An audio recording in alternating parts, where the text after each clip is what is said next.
The dream of an open-ended, easy-to-use video game creator is dead. What do we think is next for the house that built Sackboy? Let's talk about it.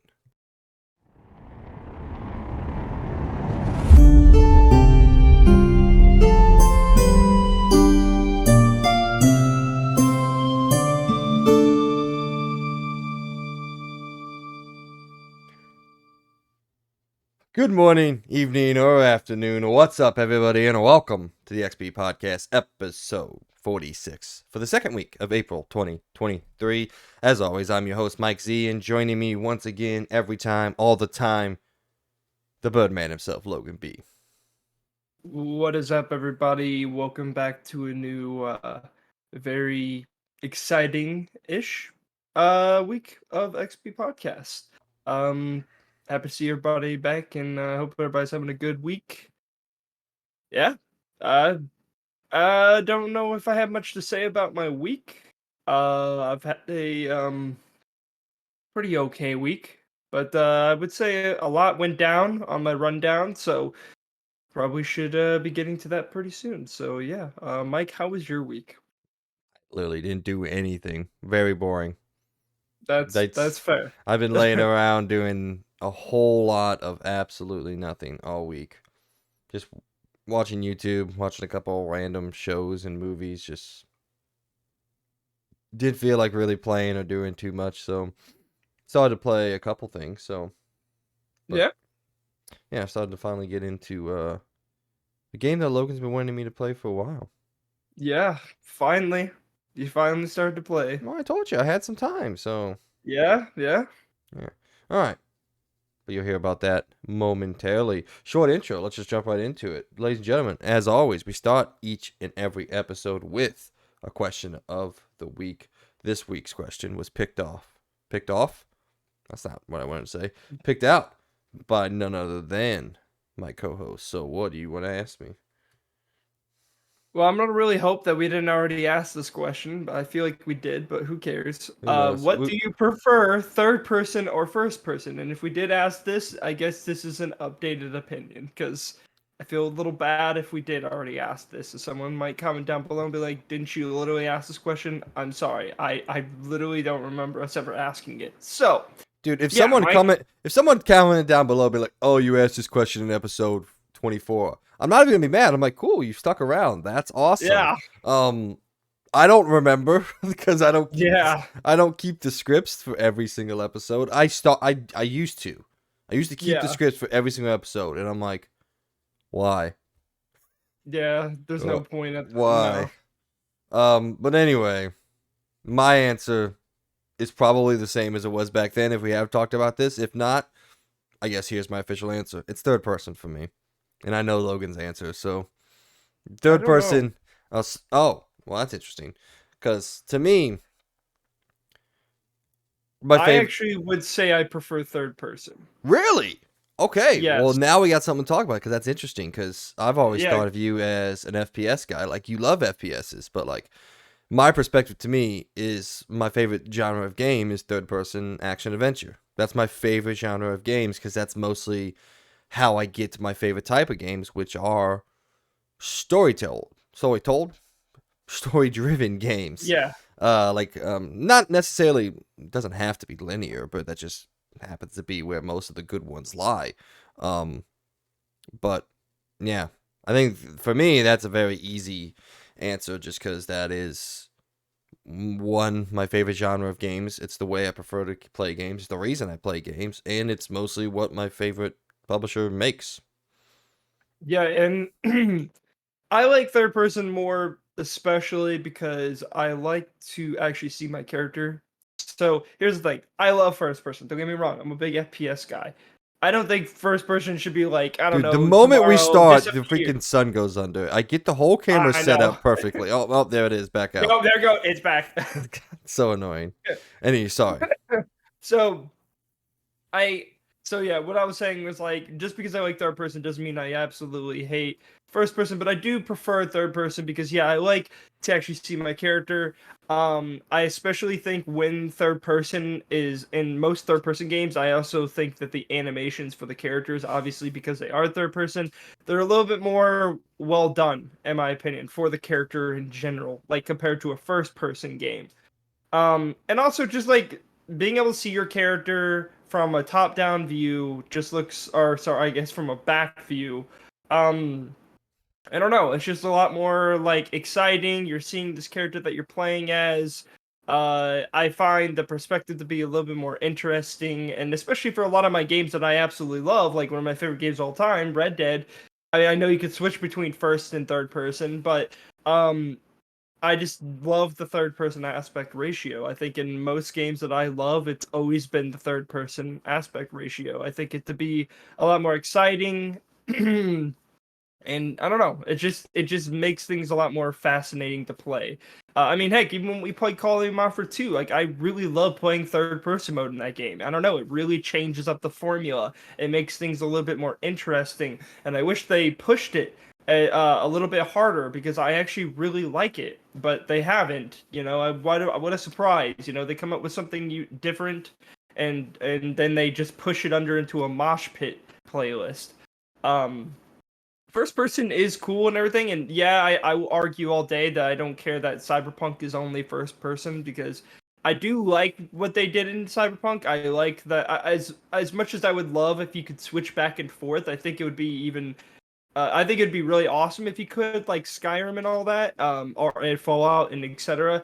I do wish you could switch between third and first person in Cyberpunk, but I do like that they did first person because it does feel like you as the player are there. And I know Mike doesn't care about that stuff. He more likes a set character. Hold on. You're not a big custom character guy. You're more like a hey, like I like a set character with his own like, you're not a creative character person. You got to admit that. You've told me that before. Sometimes. Yeah. I would say 70% of the time, yes, I am just whatever. But as I've gotten a little bit old, okay, well, how do I want to phrase this? In Mass Effect, something like that. Something that's super, super character driven and all that. Mm-hmm. Yes, I usually just go with the way the default characters look because mostly I think they look better than anything I could create. And I usually play games at launch, so like there's not like YouTube guides or anything like that. Like, oh, here's how to create, an attractive female shepherd or something like that. Because I don't want to play as a ugly ass character. I live my life like that. I play video Mm-hmm. games. I play video games for the fantasy of things. I don't want to live my life like I truly am in a Damn. game. Ugly as shit. So I want to look nice. So that's just the reason why. But like that stems from like Mass Effect. But I'm thinking in the past couple games we've had like that. Like I customized the crap out of my Hogwarts Legacy character. Yeah, Cyberpunk. I could have gone with the basic, the guy that was in all the trailers and everything like that. I didn't. I customized my own character. Do I think it looks better than the guy that CD Projekt Red made? No, but I guess it is kind of. Okay, here's my argument on Cyberpunk. All right, I 100% agree with what you're saying. The first person perspective does lead a huge sense of just absorbing in the world. Like it puts you in that world and it really makes you feel like it. Especially like when you're in those claustrophobic areas when you're like for example you're in the car at the very beginning, or like when you're in the nightclub scenes and you're sitting in those meeting rooms and you're all talking, you can like move your camera around to look at Yeah. everyone. It just really feels like you're there, like you are you are sitting there and you are talking to everyone. You are able to move your face to someone else when you're choosing a dialogue option.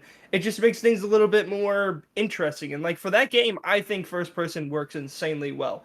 If it was like The Witcher and they made it first person, I don't think that would have worked as well. I think that's mainly because Witcher is a set character. He is Geralt of Rivia. It isn't like a girl Geralt, or it isn't like you being Geralt and customizing Geralt to be you. Like Geralt is Geralt of Rivia. That's what he is. So obviously you want to see him as a character. So I think that's why there's like a big difference between that. That's why I prefer the way Cyberpunk is. Do I think it would be really cool if they added a third person mode? Yes. Just like how when they did with GTA and all that now, I really like that they added this two different modes now where you can switch between first and third person, because I like to switch between those. Just like in Skyrim. When I played Skyrim, I like to switch between both. Sometimes I like to go around third person and explore and everything. But then when I'm in combat, I'll probably switch to first person Well, so that I can get it's because third person combat sucks. yeah, it does it suck. sucked It in does Skyrim. suck. Yeah. And Um, same thing for Fallout. Like when I play Fallout 4 or New Vegas, obviously I guess it's the same problem. Yeah, I Yeah, was gonna third person combat sucks, but it still is cool because I like to see my character. So I understand, but yeah, I do prefer third person because I do like to see my character. I do like to see, especially if there's microtransactions, I would like to see what my character looks like when I buy the that's true. skins and everything. I will say, And it's still yeah, the dumbest thing ever is there's a huge amount of customization in Cyberpunk, and none of it matters. One, because it all looks yeah. terrible, and two, because it's first person. Well, they did update it now where you can actually just choose your outfit now. Well, It's yeah, not like I know so they have they transmog now, fixed that problem. I wish they would do that for Witcher. That would have been cool. Because I honestly don't like some of the things you change. I like his first armor. It looks so cool, but it's useless after like the first couple hours. I don't know, man. I always played it with like the Witcher school armor. Eventually, this sun is just going haywire, man. Yeah, It's going in and out. it's turning the brightness and It looks slider like all the way up. And looks then like- it's going all the way It down. looks like I'm just messing with my camera settings over and over again. There it goes. Yeah. Down we go again. Yep, here we go. Yep. It's good. Oh! It changed its mind. Well, nothing I can do about that except Dude, maybe. and my son's doing nothing right now. Just nothing. Well, Oh god. not your son. The son. You don't have a son. Your son's doing Not nothing. yet. Oh, Oh, just checking. Just checking. What? No. I don't want kids yet. Neither. You want to hear something super douchey that I hope gamers will appreciate? I always told Peyton, I'm like, if we're going to have a kid, we have to have it in the middle of big releases. So I told her, because I don't want to be distracted from a game that comes out. So I told her, like, honestly, right now is a good time because we got a couple years till the new God of War comes out. And I don't want to have to be distracted for that when it comes out. I want to play it. So, by the way, not having a kid yet. Don't worry. Because we got Spider-Man. No, I mean, we got Spider-Man later this year. Can't. because we got Spider-Man. Yeah, for sure. That. Although That's the reason. we haven't heard anything from Sony in forever, so maybe next year's the year. I don't know. All right, let's get into the We'll see. Let's get into this. Yeah, I mean, you'll probably be one of the first ones to know. So, That's all right, true. ladies and gentlemen. Oh my God, I pressed 18 wrong buttons. Uno momento. I hate when I hit the F10 button because it just pops up with all sorts of information that I don't care about. All right, ladies and gentlemen, if you didn't know, this is the XP Podcast, our weekly video game and pop culture news podcast, where Logan and myself sit down with y'all and talk about all the news stories and happenings inside and out of the video game world. We post a new episode each and every week, so you can listen to it whenever you want. You can find us on most of the popular podcasting services, including Apple Podcasts, Spotify, Google Podcasts, and more. If you enjoy what we're doing here on the XP Podcast, please support us over on a Patreon where you get to be a part of our weekly discussions and give us your opinions on everything we talk about and everything we don't.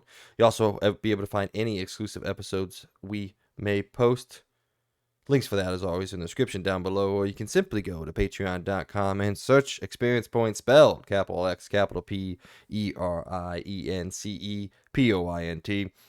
That's a big-ass water bottle. However, if you don't have any money to send our way, don't worry. We still love and appreciate you for listening to us and being a part of what is hopefully a growing community. You can also go over to our YouTube channel. We can get this show and all of our shows in video format. If you do, please give us a like, share, subscribe, and hit that notification icon so you can be aware of everything we post when we decide to post it. Speaking of posting things, this was a huge week, a big week for the XP Podcast. Had a lot of content go out. Well, technically only 3 videos, but that's a lot for us. So we had last week's episode that went live where we talked about something. I don't remember what we talked about last week.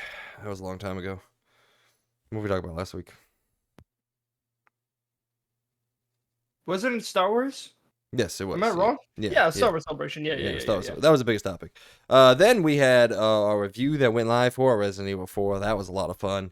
We had a good conversation. Although I want to make a statement, we forgot about a couple things. Somehow, Yeah, I that can't believe we forgot about this. Like, I'm mad at myself. we I've would. been so disappointed in myself for us not bringing this up. But go on. There were so many things to talk about. It's almost a 2-hour review, which is like our second longest review. There was just so much to talk about, and I forgot. I forgot like 2 or 3 things. All right, we forgot to talk about the merchant as a character. Somehow we forgot Yeah. about that. I just want to get this out there. Not because I don't like him. I still think he's the greatest shopkeeper slash merchant in all of video games. There's not even Hmm. anything close. Like, he has recognizable lines throughout the industry. So that's not even an argument. What are you doing? Dude, it is just going in and out. I It's like how as driving. soon as you say, "What are you doing?" it just goes all the way down now. I'm in a war with the sun. I'm gonna lose that war. I'm a redhead. Yeah. I'm not winning that one. Oof. But and then I also forgot to think one of the changes they made. Probably the biggest change of the game outside of characters is they took out the U3 boss fight, which is very annoying. I don't know if you looked up anything about the U3 Yes, boss fight. I actually I was trying to like semi kind of tell you that yeah, you might be pretty disappointed about a certain boss being taken out because I did look it up. I don't know much about him other than I watched a little bit of his gameplay again.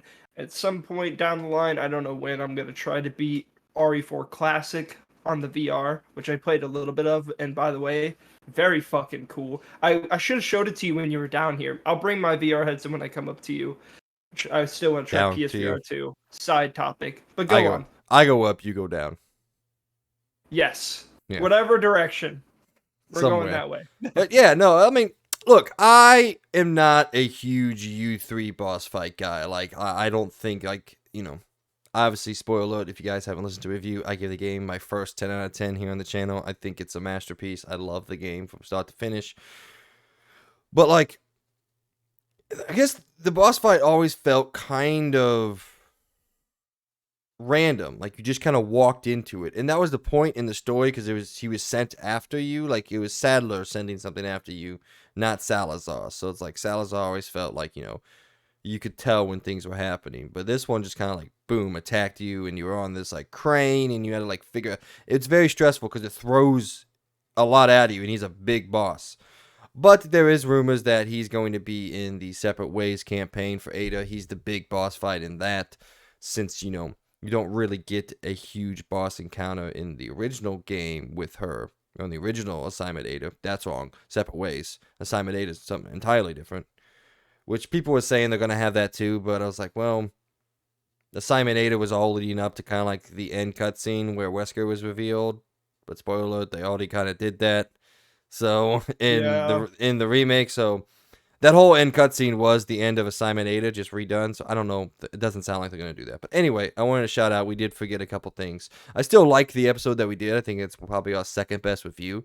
I think our God of War review is still top notch. That discussion we had on that game was amazing. So, but this was a very good one too. So go check that out if you want. And then the final episode just posted yesterday. I sat down and reacted to the Final Fantasy 16 State of Play. That video was killing it. I'm happy to see at least our audience seems to be excited about Final Fantasy 16. I'm winning. That is great.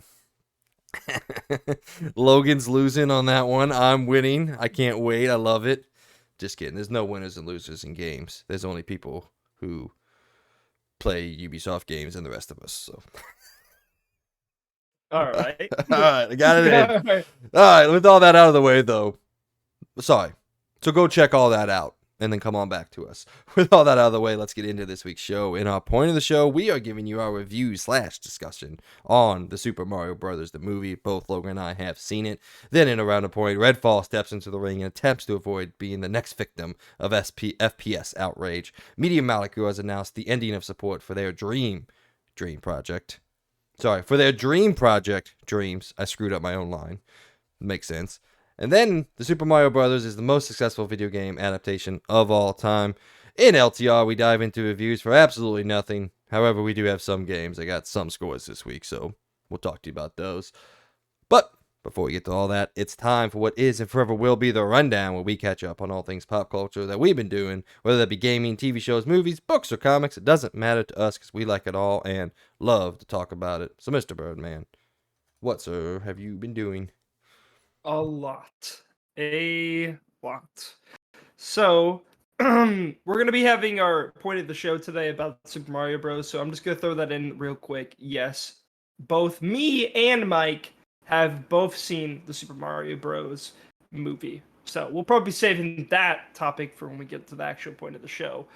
But another movie. So this is funny. Yesterday, probably the first time I've ever done this, I went to go see both Super Mario Bros. And John Wick within the same day at the movie theater, which might be pretty crazy to a lot of people, but I did Dude, not want to miss either of these movies in theater, and this is the first time in literally years where two movies I absolutely wanted to see super bad both landed in theaters at the exact same time. So I'm like, well, crap. So I need to I watch both these. I So used to have double movie days all the time. It was something I used to yeah. love to do. Don't do that anymore because, I have a job and other things, but I will say this.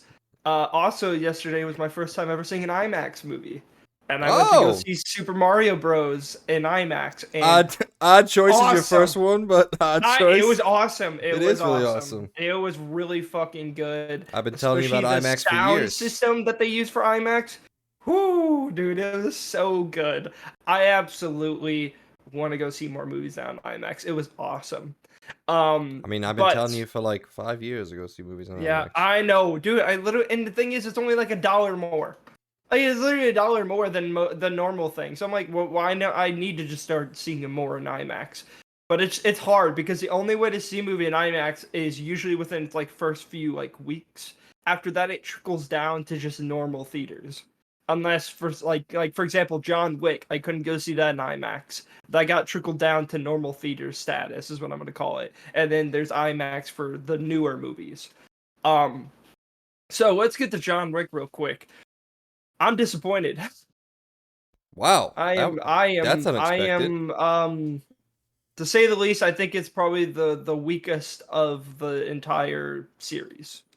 Um, don't want to spoil anything, but I will definitely say I'm gonna assume this is probably the last movie of the series.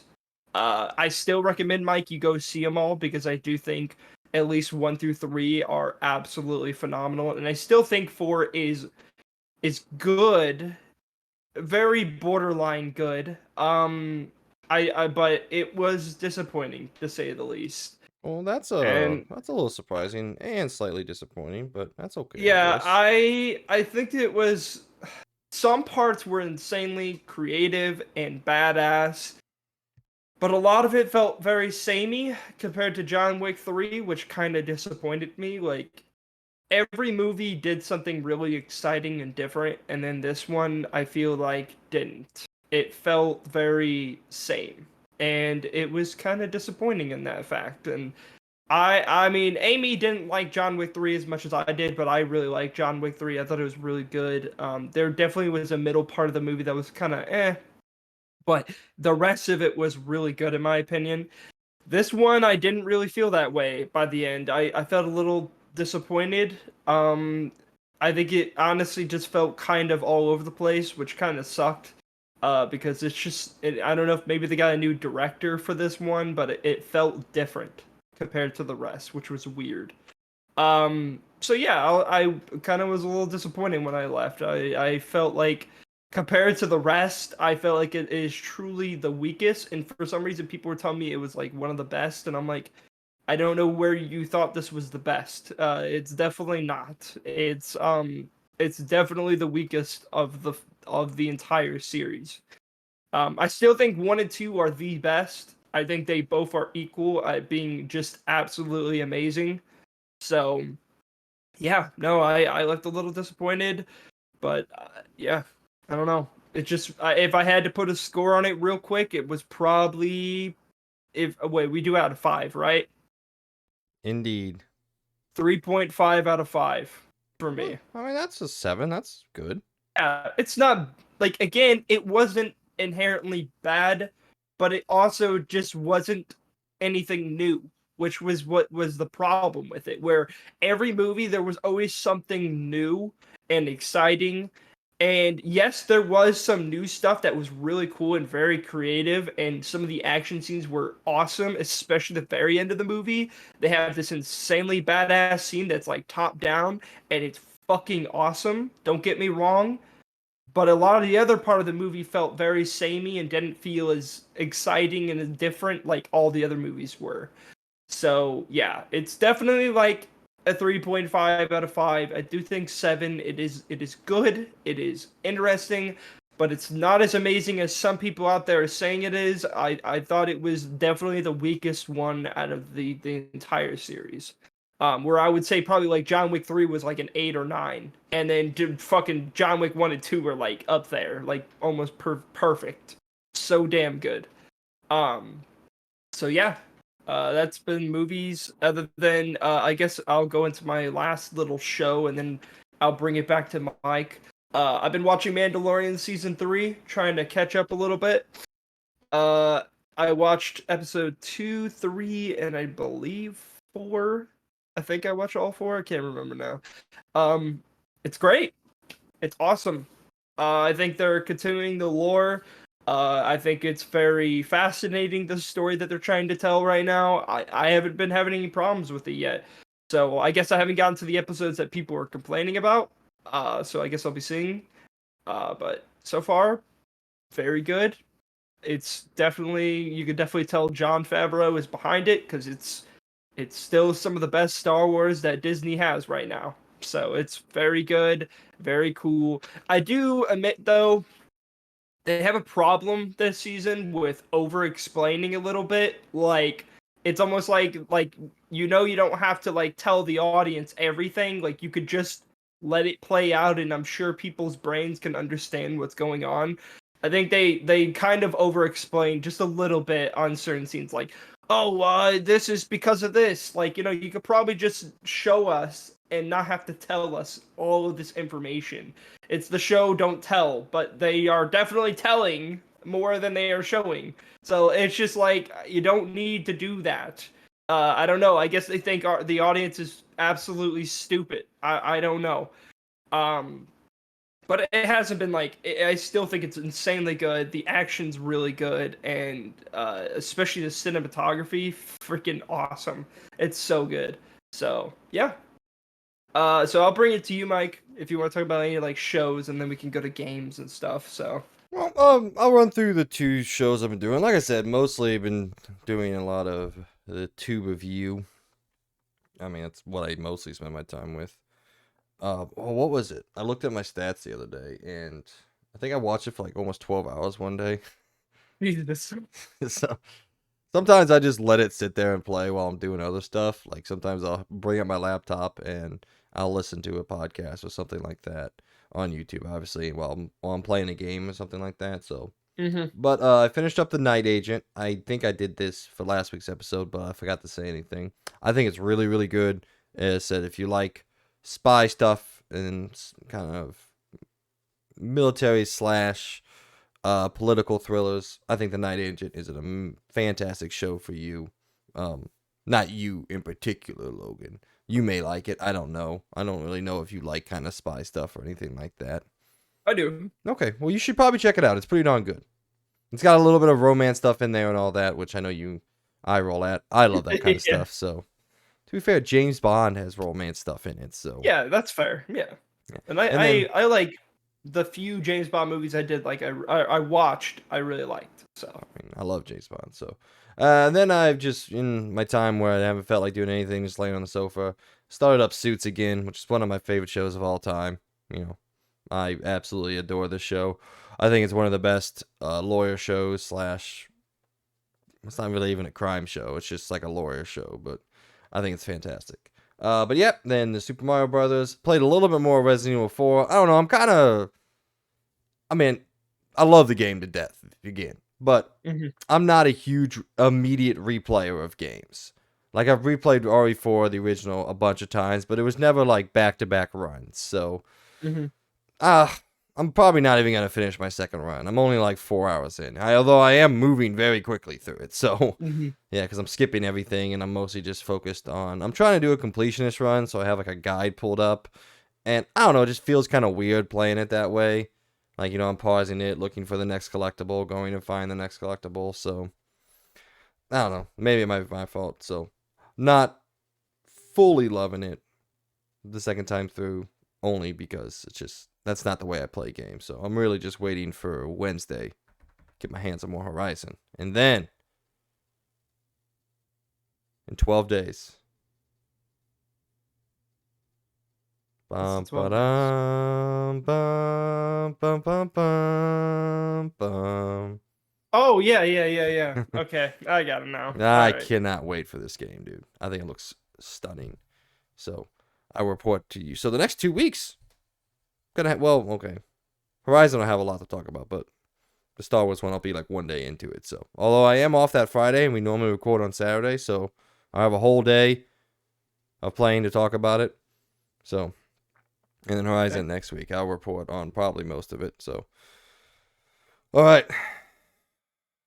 I don't want to go because there's two things more I want to talk about, but Oh, we both have played those two things, so I want to get through anything that you want to talk about that I have not touched before we dive into everything that we've done together, okay. or the Yeah. two things we've done together.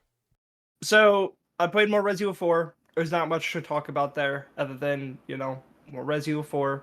Go check out our review. We have a whole thing on it.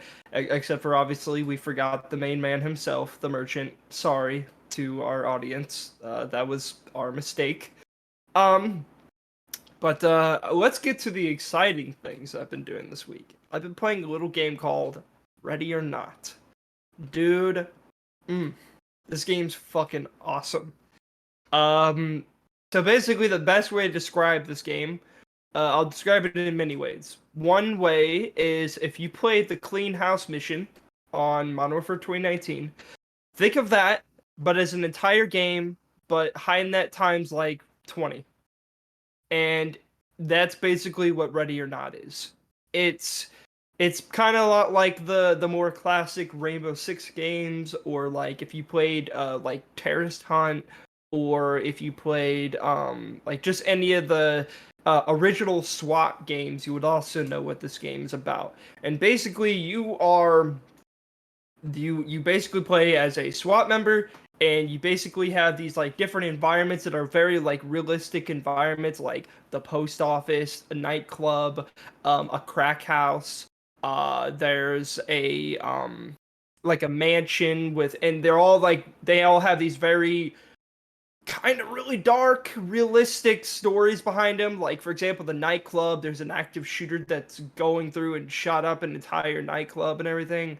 It's very realistic, this game. It is definitely not hiding anything. It's definitely not pulling any punches. It is realistic. It's pretty dark. But I've been playing it on PC. I've been playing it, but I played a little bit of alone with some of the AI, which, not gonna lie, very surprisingly very useful and surprisingly well designed, and it's just fucking awesome. I played a little bit with my friend Zach. I've been playing a little bit of that as well, and dude, this game, it is awesome. It is definitely a difficult game.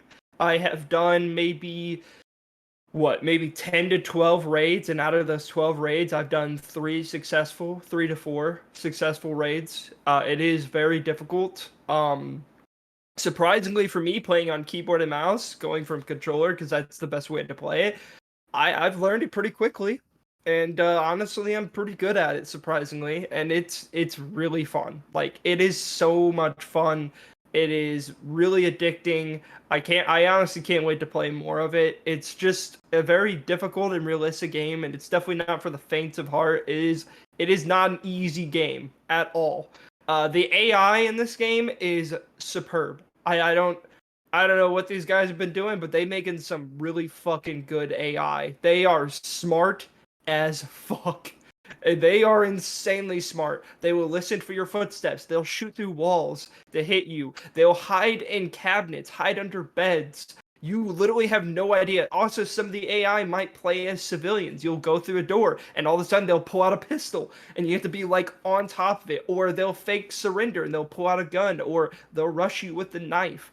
It is insane, and you always have to be on your feet. It is definitely not a game you could just sit back, chill, and play. You have to be in it.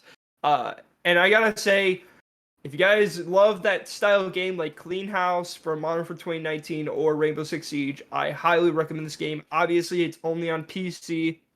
It's still in early access, and I have no idea if it's ever going to come to console. But if you do have a PC, trust me, if you like that style of gameplay, you like tactical gameplay, and especially you like to play even co-op with friends, it is absolutely phenomenal. It's so much fun. I'm super addicted to it now. It is awesome. It also runs like a dream on my PC at like 180 FPS. It looks amazing too. It is so fucking good. Like I love this game. It is so good. I'm so happy now I have a PC to play it because I've been keeping up with it for a long time. It's great. Yeah. I don't know if you have anything to say, Mike. No, I was looking it up while you were talking about it. $40. Yeah, only $40. Hmm. And it's well worth it. It is awesome. And again, very difficult. Like there's no sugarcoating it. It is a difficult game. But it is so much fun, and I don't even care if it's that difficult. Like it's when you do get a raid and you do successfully get through it, it is unbelievably satisfying and it is so cool. And again, like it's just so good. Like I don't know what they did, what black magic they did to this game, but it is so well designed. It is phenomenal. And again, the AI is probably some of the best AI I've seen in any shooter game of it. Like nothing has anything on this. Not even Halo, not any of the, this AI is the best AI I've seen in a video game. Even more than probably even Last of Us, where they do stuff in that. Like this AI is awesome. They did such a good job with them. It is so good, and it's kind of scary, but it, like especially a lot of jump scares where like people will literally just bust through a door randomly. Like it's so, and it's randomly generated every time. So it's not like when you choose a situation, it's just the same every time. When you choose a situation, so like with each map, there's a ton of different situations you could choose from. So there's like an environment you choose, but then there's a ton of situations you could choose from. So like there's the one I've been doing is armored or not armored. It's something like something suspects. It's like they are in a defensive thing. It's the most normal and basic one to go through. But then there's active shooter. There's bombs. There's a there was another one too. I can't remember what it was. Oh, there's like a raid where you're trying to raid like this drug thing, so they have no idea that you're coming, and you have to raid for like drugs and etc. It is so cool, and again, so much replay value. Like again, like every map has like 6 different situations you could choose from, and every time you play through it, even if you play through the same kind of situation, it's randomly generated. The AI move around the map constantly, and it's completely different every time. And it again, it's super fun. So yeah, I've been playing that. And then again, if you have anything else to say, I'll jump to the next game I've been playing. It's not much to say other than yeah.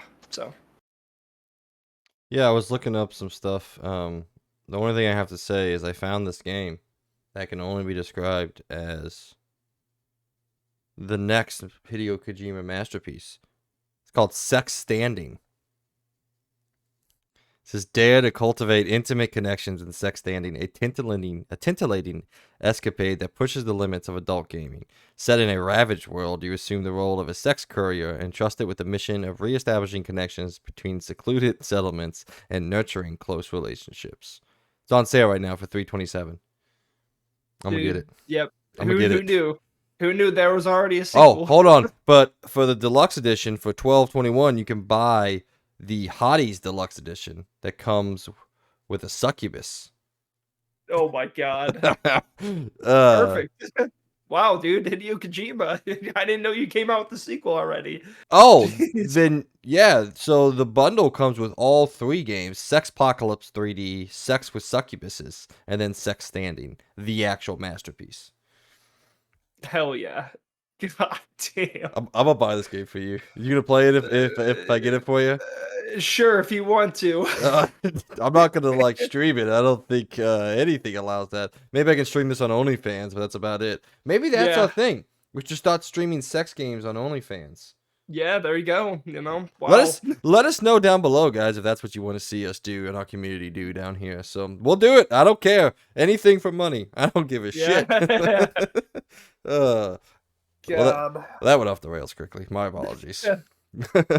I was just I was looking up Ready or Not, and then I just was like, let me just go to sales and see what's up, and there it is. There it Oh, is. Sex Stranding. I'm gonna add it to my wish list. But It's only okay. $3.99 normally, so if I don't catch a sale, I'm not too Yeah, now upset you're about it. gonna miss out. You're gonna miss out. Yeah, you know. Let us know, guys, how Sex Stranding is. I might report back to you next week while playing it. I'm gonna. Riveting gameplay, you know, really big plot. Hey, you know, it Big looked plot. like it actually had some shooting in it, some third person shooting with some Wow. third person sexing.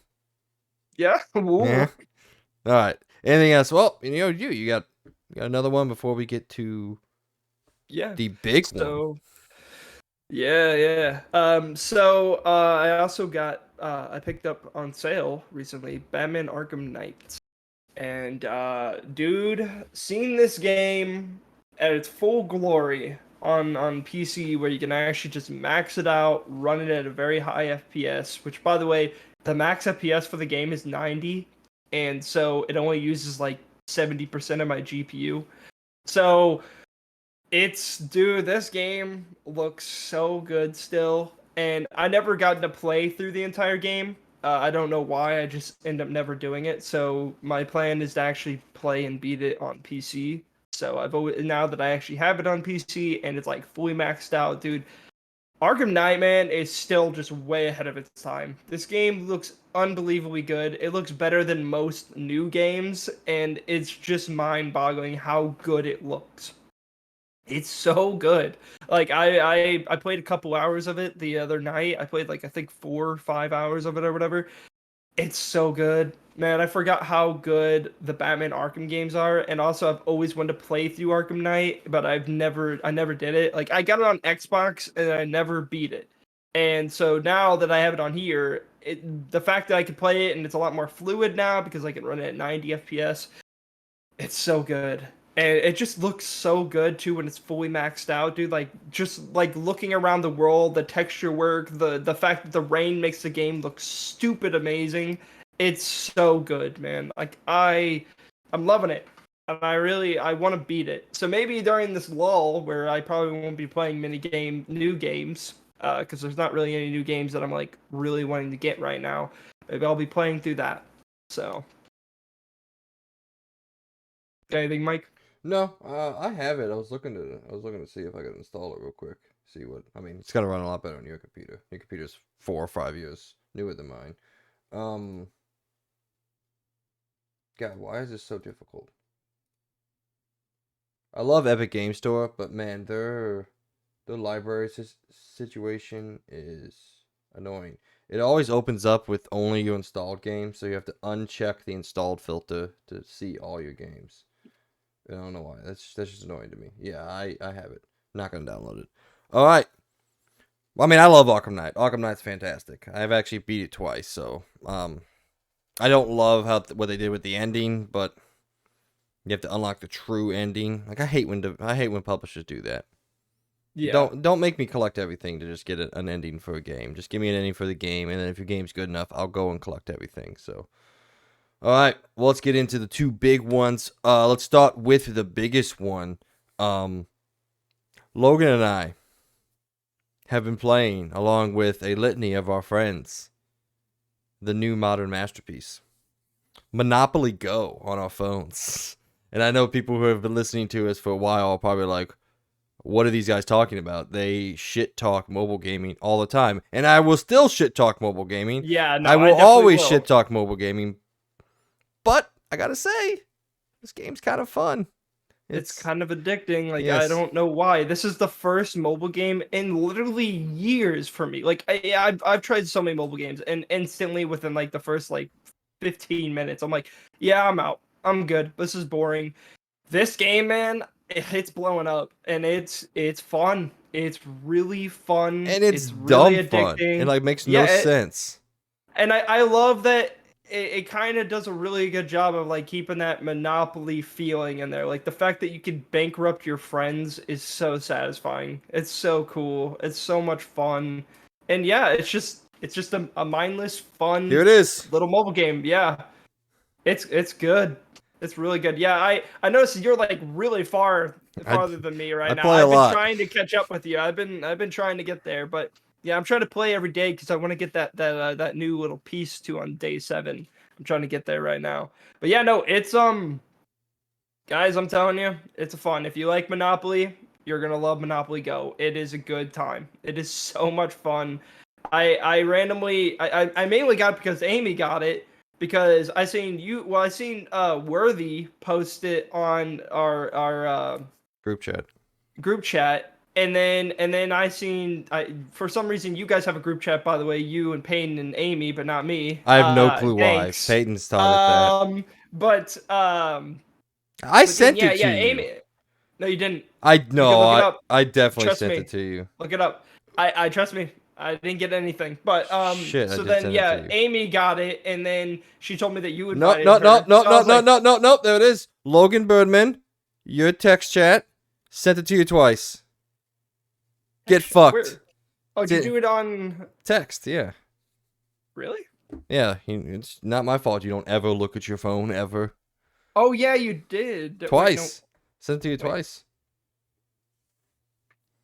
So, Hmm. Logan, Okay. fuck off, I win. But yeah, no, guys, telling you, it is really fun.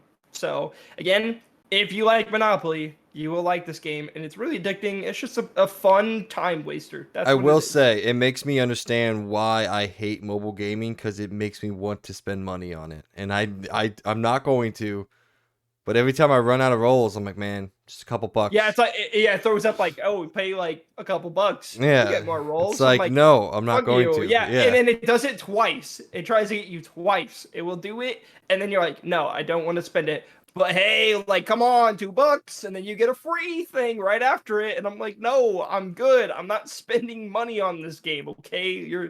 But yeah, it definitely does have that addiction to where it's like you want to spend money, but I'm not doing it. Fuck that. I'm good. I just want to play it and enjoy it, and it's good because it's like when I do play it, it's a really good time waster. Like I didn't realize how much time I put into the game, and I'm like, I literally look at it, I play it, and then I look up and I'm like, oh man, all the time has passed by. It's like I'm 20, like, I 30 was just minutes like that yeah. gone. Because like when I was at the movie theater yesterday, I got out of the Mario movie earlier than expected. So me and Amy just sat down and we started to play Monopoly Go. And then all of a sudden I look up and I'm like, oh man, well that was easy. We passed the time real quick there. So then we got food at the theater and then we got and watched the next movie. And so yeah, it was yeah, that game is fun. I'm really happy I did download it. It's the Yeah. only mobile game in literally years that I've actually kind of enjoyed quite a bit. I haven't played a game like this since I was probably in high school. I think. I It think that makes yeah, probably.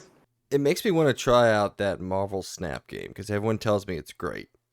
And Yeah, I mean, it is from what I heard really good. Like the monetization isn't that bad, so that's good. It might be fun. You hmm, can get it on PC in that too, by the way.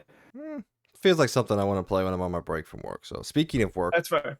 I did get the job I was looking to get, so that's Nice, good. Yeah, awesome. finally get out of old Tarjay. It sucks. Tarjay. It sucks, man. Oh, you're wearing a red polo. Hey, you work at Target? First of all, Well done. I wear a lot of red polos. That's a Yeah, lie. I only have 3, but I do have a lot of red clothes now because I can only wear red when I'm there. So yeah. I have a lot of red V-necks now because all I wear are V-necks and polos. But that's probably because I'm a douche. I'm a real Chad. You know what they say? Yeah, real chatter, Brad, right? You know? No. So okay. So this is a funny work story. I should have put this in the intro. Not really a buddy, but an acquaintance of mine. I wear my glasses sometimes when I don't feel like putting my contacts in. And he Mhm. gave the weirdest description of me personally of all time. He saw me with my glasses and he says, Mike, you look like a female author's main character in a fan fiction. And I was like, is that good? I was, Yeah, I was like, what? I'm gonna take that as a compliment, I guess. I don't know what you're trying to say about me from like a personal thing. Okay, apparently it's an accurate description. I just get. No, it's a very good description. Oh, it's a very good description apparently. So I got a compliment from Hey, yeah. So huh? I guess that's cool. I look like, a lady author's main character in a fan fiction. I want to know what fan fiction, because if it's like, 50 Shades of fan fiction, I have questions about what he thinks about me personally. So, That's fair. but, so that's interesting. But all right, let's dive into the actual cool one. Logan's been waiting and begging for what feels like an eon now of doing this Yeah. podcast for me to jump on and play Call of Duty. And I kept saying when I had time, I would do it. I wasn't going to leave him out to dry. When I had time, when I wasn't playing everything, because we've been inundated with releases this year, I was going to sit down and I was going to play Call of Duty with him. So guess what? I have time. So what did I do, Logan? Finally, this man has finally gotten on to play some Warzone 2. I am impressed, and I'm finally happy that you've played it. Well, not And with not my only that, you played Warzone, and we played the Resurgence, and you also played DMZ with me last night. dude. So, I'll tell you what. We played with Surgeons yesterday. I wasn't having a good day gaming. That that's first game, that first game in Warzone, I jumped right in. Boom. Had like 6 or 7 yes, kills, I think, yeah. right off the bat. I Yeah, was like, you all right, were. here we go. Yeah, you're like, oh, I'm gonna do horrible. Then you did better than me on the first game that we did. And I'm like, oh, okay, all right. Last I was night, not having it that first game. I was just every time we got into a fight, the dude would come for me first, and I would just get obliterated. And I was like, God damn it, dude. last night, Uh, just not my night. Although, like we said, we did play DMZ, and I have to mhm. say, it's a decent mode. I enjoyed it. I Yeah, don't think it's amazing. We had one really cool experience towards the end that was very funny. That yeah. I was in La La Land and Logan was a little annoyed with me, but I saved him. Don't worry. Yeah, But yeah. So let me tell you this story. Okay, so we had a ton of gear. We kept getting we looted an entire village and we like sold all of them. We had a ton of money. We had a good amount of money. And we're like, all right, let's go extract. We get to the extraction point and all of a sudden we see two guys up there on top of the hill. I'm like, oh shit, this is perfect. I'm like, Mike, let's get them. So I go up to the first person and I do an execution on it, and then I'm like, and then a dude starts shooting me. I'm like, hey, Mike, get that guy. And he's like, and then I go down. I'm like, Mike, where were you? You literally said that you saw the people. I'm like, where were you? He's like, oh yeah, I was down the hill. Down. I'm like, dude, you're right behind me. I'm like, where did you go? okay, so So from he my ended up perspective, saving me though, and it ended up working out for us big time. We made yeah. buco money from those people. We stole an insane amount of loot from those people. Okay, I feel so bad for them. from my perspective, this is what happened. And I will admit, in this scenario, I was the TikTok girlfriend that was just kind of lollygagging off to the side, and Yeah. her boyfriend was in the middle of a war zone, all right?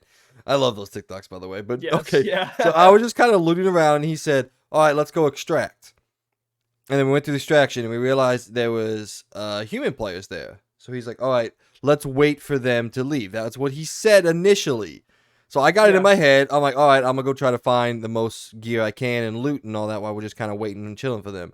And then he goes, oh, hey, this is a perfect opportunity. Let's sneak. By the time I looked where he was halfway up the hill. And then in my brain, I was like, oh, I'm going to be strategic. So I walked out of the house. Instead of going straight up the hill, I was like, I'm going to go around the house. All right. So I ran around the house to like do some weird like maneuver that I went up the same hill that you did. I don't know what I did.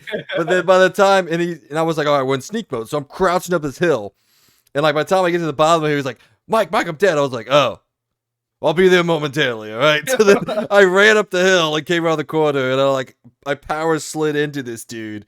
And then like I just shot the guy who was staring at you, I think trying to take you out. Yeah. And then by the way, it takes forever to revive in DMZ. That is a Yeah, ridiculously no, I long thought I was time. dead for a second there. I was like, well, I think it makes sense because I was supposed to be dead. I technically wasn't like in a down state. I was dead. Yeah. I guess you can like revive people if they're like in a dead state, which makes sense that it would take forever. If you could just revive as fast as you could in the normal down state, then it would be very broken. Yeah. But I mean, yeah, thank God like there was no other players around because yeah, we got really lucky. Like those people were probably not having a good night after the fact that we stole like Over what? I 100K. stole Yeah, I had I left with about 95,000, probably more than that. About 100K I left I said with. I had one item that I took from the guy that was worth 15K, and I was like, oh, Yeah. okay, cool. Yeah, So I stole a bunch of dog tags from them. They were like 2,500 each, and then I stole like all their money in their backpacks, and they had like a metric shit ton of money, and I'm like, all right, sweet. I mean, it ended up working out. Yeah, it was fun. It yeah, was cool. but Like I made it has its faults. Like I think the biggest problem for me is I think they need to really adopt what Escape from Tarkov has with the fact that I do wish that there was like a buying system, a more involved barter system where you can actually more like barter for weapons and stuff, and maybe have different armor types, a lot more different armor types and everything. And then maybe as a more exciting thing, maybe make because the thing that Escape from Tarkov does so well is that you can go in as a PMC, which is a person that usually is geared up with the loot that you have in your inventory, and then there's another one where you are I don't know the term for it, but you're basically like a peasant. You go in with like a shitty ass like AK or shotgun, etc., and you're like basically one with the AI. So the AI won't shoot you, but unless you shoot them clearly. But you are basically one of the AI. You jump in and that would be kind of cool if they did that. So maybe you spawn in as one of the AI in the map, and you obviously you will start with shitty weapons, probably nothing really good, but that would make things a little bit interesting. Instead of but it's right now it's kind of it's not in my opinion a super difficult mode, and I think that's its problem. It needs to be a little bit more aggressive in order to actually get that satisfying extraction kind of mode yeah, for it. That's what it needs right now. but it's And definitely they're something. updating it, and they still consider it a beta right now, but they are making big updates to it, and they are making things a little bit more interesting. And you still can have that satisfying of losing all your gear or taking all of someone's gear. That is still very satisfying. But I do think they need to up the difficulty a little bit more, maybe. Not make the AI stupid difficult, but more make the fact that you can actually lose a lot of good shit. I don't know. I'm Something like sure. that. I'm sure we ruined those guys' Oh, nights. yeah, for 'Cause sure. Yeah. I'm sure they were furious Yes. with that. I would be. God, I would have been so pissed. They had like 120K. And we had Yeah. at that time we'd had like 30 something, which I guess is still a Yeah. lot. But yeah, no, we destroyed those guys this entire night. But like I said, overall, I enjoyed it. Definitely something I'm gonna keep playing when, we have a couple nights together and all that. Um Definitely. So, all right. Anything else you want to talk about?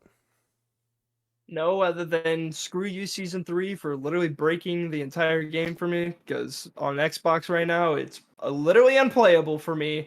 I need to reinstall the game completely. That's what some people said on Reddit, and so I'll have to see when I fully reinstall it. Because to say the least, it's really broken. I showed a video to Mike, and every time I try to play anything online, it does this really, really bad flickering, and it drops the frame rate to 10 FPS, and I can't use anything on my controller. I can't move my right thumbstick. I can't aim at all, and I don't know what's going on. I thought it was honestly my Xbox was going out. I thought something with the GPU was absolutely freaking out. No, it's just Call of Duty. Something with its newest update completely fucked my game, and I've never had that problem before. It's kind of terrifying because I literally thought my Xbox was going down, something was wrong with it, because it makes this really bad glitchy noise, and it's awful. And I also thought it was the newer maps for a second there too, but no, it's just straight up online, won't work. I did hear supposedly Warzone works fine. I didn't try Warzone at all, so it seems like mainly it's the base game that's having that problem. So I don't know. So Call of Duty, fix your shit, because you literally broke the game for me on my Xbox, and it has to be you because literally it's nothing else. So yeah. Yeah, I think now that I understand DMC, because when we first put it in, dude, I was so lost. I had no Well, clue yeah, what it was was it was happening. impossible for me to explain it Yeah, to you. So I'm like, we just need to play, so you yeah. got it. So But I definitely got it now. We talked about, a new strategy where I was going to say I don't want to let anyone know, but I don't think anyone's going to play no. against us. But definitely find buy stations so you can operate around them and loot and sell and all that.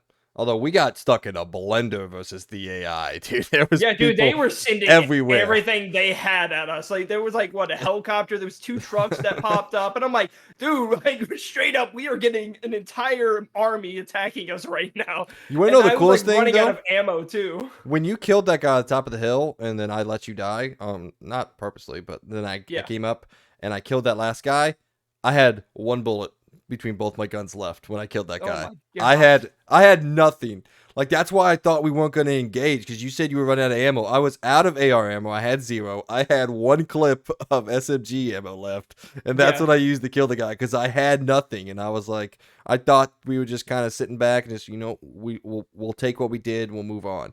The But only no, reason I attacked was because when I was going up there, first I thought the people already extracted, but it was weird. The helicopter left, and I noticed 2 guys. I'm like, oh shit. The one teammate was all the way on the other side of the hill, looking out down the hill, and the other guy was perfectly in my view, looking the opposite direction. I'm like, all right, perfect. I'm going to assassinate his teammate, and then Mike's gonna be right behind me. He's gonna take out that other guy, and then. Nope. I do the assassination. I take out that guy. His friend, probably on the mic, was like, "Oh my god, I'm getting assassinated!" Dude turns around and freaking sprays me, and I'm like, I'm downed, and then he kills me, and then I'm like, God damn it! And then Mike's like, "Oh yeah, I was down the hill," and I'm like, what? I thought you were behind me. I thought we were in a wait and see It's formation. fair, All right. but dude, I couldn't miss up that. I couldn't pass up that opportunity. I'm like, dude, these dudes are literally in the perfect view. It's a perfect time to stealth kill them. I'm like, who knows? I honestly thought they were brand new too. I thought they just joined the server because literally the helicopter just left and they were there still. And I'm like, oh. So I'm like, I still want to kill them anyways for the XP sake. And then no, they just had a lot of gear. They just didn't extract for some reason. I don't know what they were doing. So. Well, I will say though, one last topic before we move on out of here. You and I play Warzone very differently. That's fair. I run. I just sprint and I run. I go into houses. I try to find loot. Logan loads back in, especially if he's by himself. Just immediately. He's crouching. He's walking. I'm like, just get up and go, dude. If we die, we'll load into a new map. I don't care. Just go. I like to get, I don't find know, some I like money, to get first me back. Loot. I like to get some loot and everything, and then yeah, I do. I am pretty aggressive when I do notice people around. I'm like, I want to be aggressive and kill them and get everything. So I'm pretty aggressive when I notice people around, and I know I have a chance. That's true. Now, if I have a pistol and someone's in front of me, I'm not gonna be aggressive. I'm gonna try to sneak around and get some loot first, and then fight them. I'm going right in. So. Pistol melee, also known as the OP strat. All right, let's go ahead and move on. So, ladies and gentlemen, welcome to POTS, also known as a point of the show. We try to do one every single episode. We don't always get to it. We don't always have something that we both want to talk about or anything like that. But this week we do. And I need to adjust my camera real quick because I just realized how low it was. Ooh. My head was getting chopped off. All right, well, that didn't work, so whatever. Well, I guess it kind of worked. Anyway, so we both sat down and watched the Super Mario Brothers movie. I watched it on opening weekend. Logan watched it yesterday. So I've had a little bit more time to sit with it. Logan is very fresh with it, so let's just jump right into it. This is our review / discussion. We're gonna put a score on it. You know what? Let's just throw our scores out there at the top of it, and then we'll talk about a little bit for the next 20 minutes, so however long it takes. So, what would you score the Super Mario Brothers movie? I guess give us like a short description of your overall thought. I'm gonna say first. I'm gonna throw out score and then say a reason. I'm gonna say 4.5 out of 5. Damn close. Holy shit! Yeah. And the reason why is I thought this movie was fan-freaking-tastic, man. I really enjoyed this movie quite a bit. I also am very impressed because Chris Pratt's voice wasn't as bad as I was expecting it to be. I also thought he did a really good job, surprisingly, as playing Mario. I especially love the older dude that was actually Mario in there doing his actual thing. I thought that was hilarious. I especially love the joke at the beginning, with the fact of the him using the Mario tone, like the super Italian voice and everything, and the commercial and everything. And I'm not gonna say anything else by way to spoil. I just wanted to throw that in there real quick. And I mean, dude, it was a great movie. I thought it was fantastic. It was very memorable. I thought it was a very fun, lighthearted adventure, and it had a shit ton of references, by the way, an ultra shit ton of references throughout the movie. I especially love the Mario Kart one. I thought that was really cool. Very well done. Also, Illumination, dude, you guys are amazing with your animation. That was some freaking phenomenal animation throughout the movie. And yeah, I mean, it was just a fun, joyful ride that with some music that I probably will never forget. It was so good. I love Peaches, Peaches, Peaches. I love it, man. It's so good. And all day yesterday, that's all I could think about was that song. It was really just a fantastic movie. I thought it was great. I thought it was lighthearted for the type of movie that it was and the audience it's trying to hit. I thought they did an amazing job. And honestly, I can't wait for a sequel because I know sure as hell there's gonna be a sequel for this movie. Yeah, I mean, I guess I kind of echo some of your sentiments. I'm not anywhere near as high on my score. I still think the movie was really fun, enjoyable. I had a good time. It didn't blow me away in any regard other than the visual aspect of it. I thought visually it was really good. I'm sitting at around a 3.5. Like, I think this, you convert that to a 10, that's a 7 out of 10. I think this is a really, really good movie. I think it, like, again, I echo a lot of what Logan had to say. It's just overall, I don't think the story was amazing or anything like that, which it wasn't supposed to be. I get that, but I still, Yeah. that's still kind of how I see things. I very much came up with my score with a comparison to the Sonic movies. I looked at both of them. I think Sonic movies are way more enjoyable with more, not both movies don't have deep characters, but I think the characterizations in Sonic and what they were able to do with the series and with the lore of that, I think I personally enjoyed more. Maybe it's because I like Sonic more, but then I was like, no, I don't. I played all the Mario games. I've only played like 5 Sonic games, so I don't like That's Sonic fair. more. I just really enjoyed the Sonic movies a lot, and I still think for me personally, though, those are better movies overall than this movie was. But now, take nothing away, I still think this movie is super enjoyable. It's super fun. Like Logan said, all the references are there. I think the characters are fine. They're enjoyable. They're fun to talk to. I just didn't love everything I saw. And I don't have a super detailed reason why. I just came out of it and I was like, you know what? That was good. It was about what I expected. Maybe my expectations were a little higher than yours.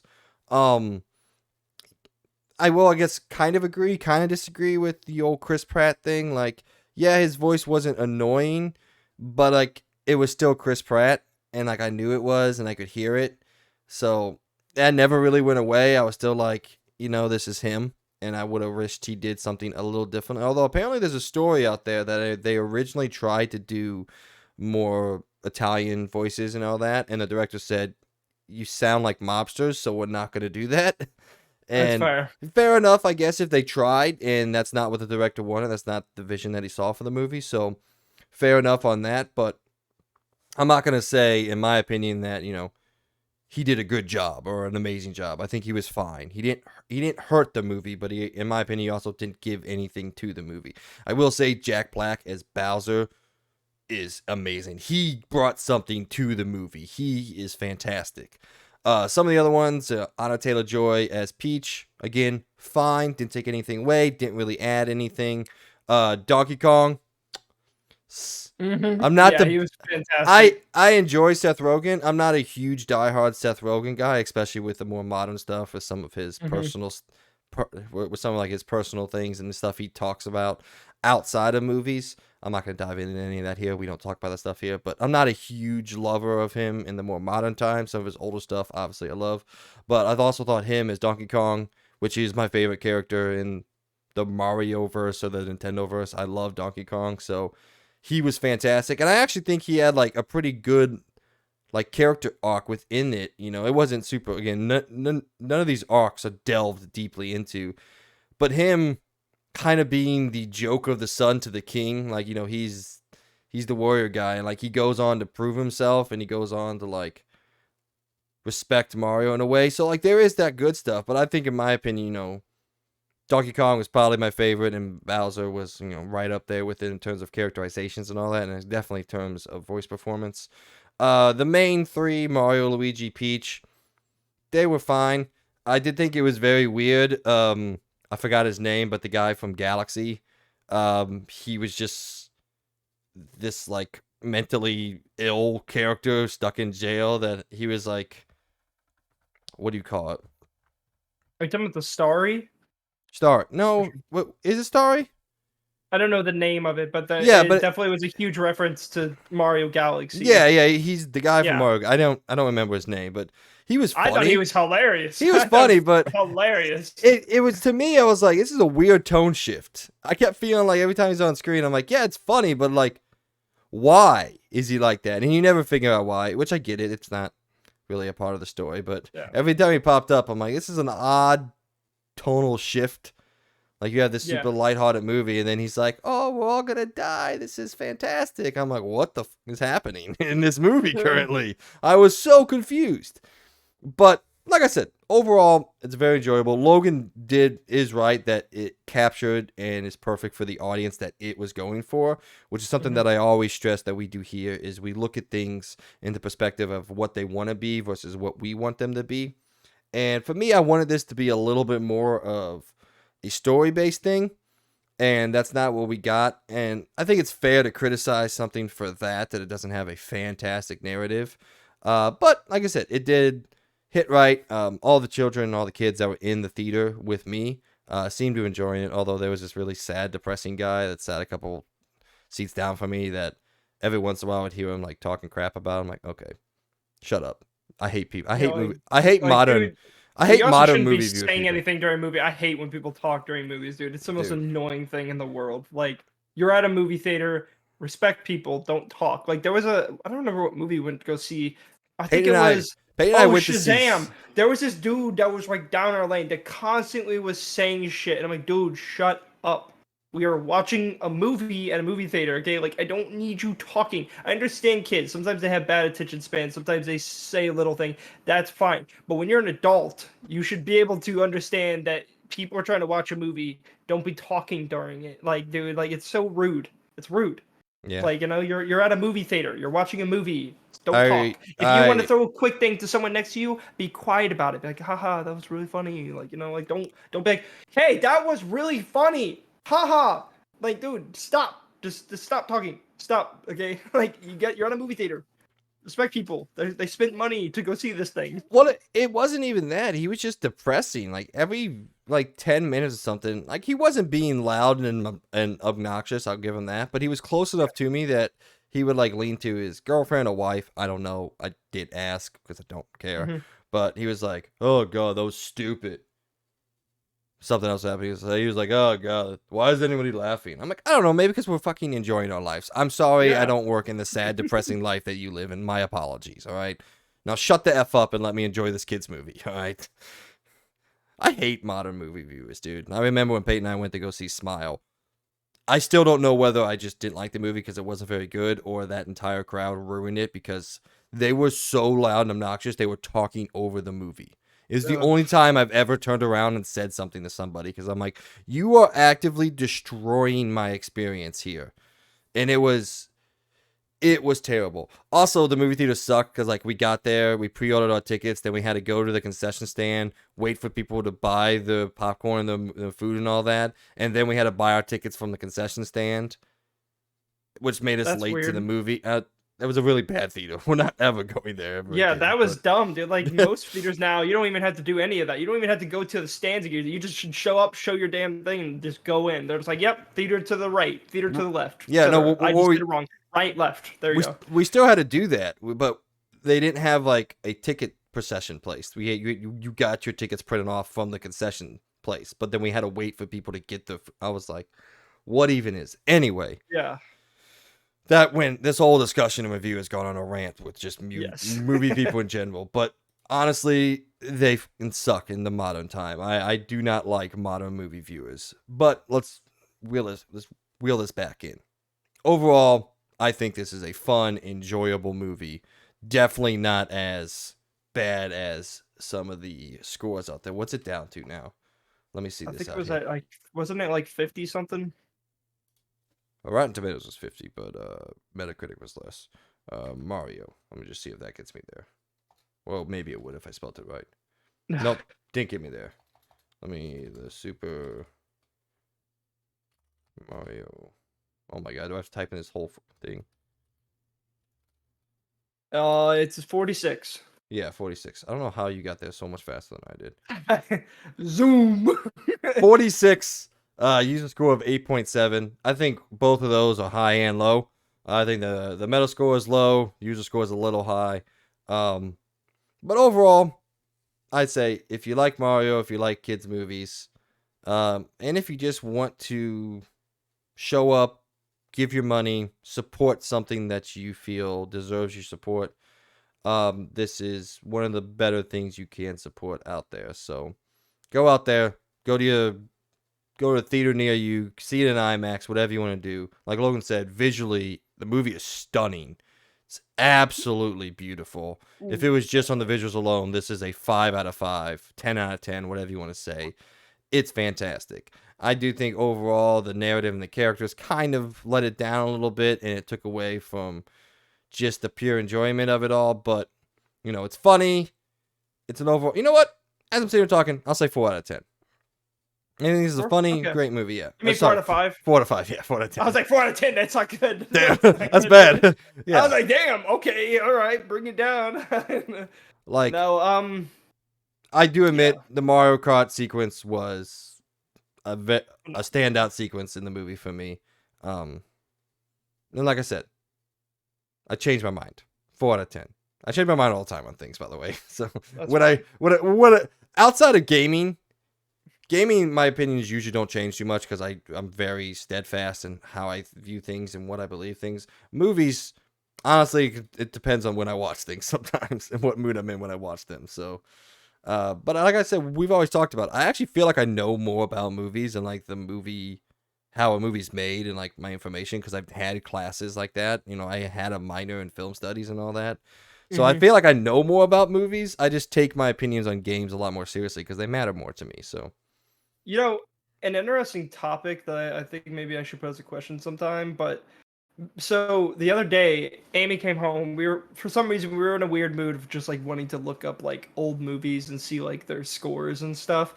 And something I really started to notice was before the internet became a big thing, more accessible than it's ever been with like smartphones and etc. Anytime a movie got a bad critic score, it ended up underselling on tickets every single time. Every time I noticed that. And that was before like people had all the cell phones that we have today, the smartphones and everything.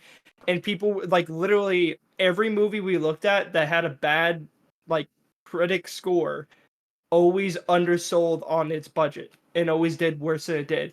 But we, as today, looking at those movies, absolutely love them. And I just think that's so interesting how much we've changed, where now we all have smartphones and we don't give a shit what critic scores are. We just kind of watch it ourselves and actually and that's why, like, for example, Mario, it scored horribly for critics, but soon we'll be talking about how much it's been making in money, and people just don't give a shit anymore. Isn't that like, I think that's very interesting to see the difference in like how much we've changed yeah. as like people, because like again, like what was it? I think it was Iron Giant. No, it wasn't. No, it was Treasure Planet. Did you like Treasure Planet? No. You know what? You just fucking disgust me. How dare you? Okay, well, for example, that didn't score very critically well. I don't hate it, but I don't love it. Mike. What? I have nothing to say to you. Okay. What? Iron Giant. Also, Iron Giant scored low. Okay. Did you like Iron Giant? Yes, Iron Giant's an all-time classic. A lot of people think it's all-time classic. Guess what? It undersold in budget because critics gave it a bad score. Yeah, that's one of them. I mean, it didn't get a bad score. No, it's got an 85. I'm wrong. It's got an 85. Okay, but Treasure Planet is one of a good example because Treasure Planet did score, and a lot of people absolutely love that movie to this day, and yet it undersold on its budget. Like, it didn't even reach it didn't do well. It failed. Oh my God, Iron Giant lost 20 million on its thing on like the box office compared to its budget. That's pretty insane.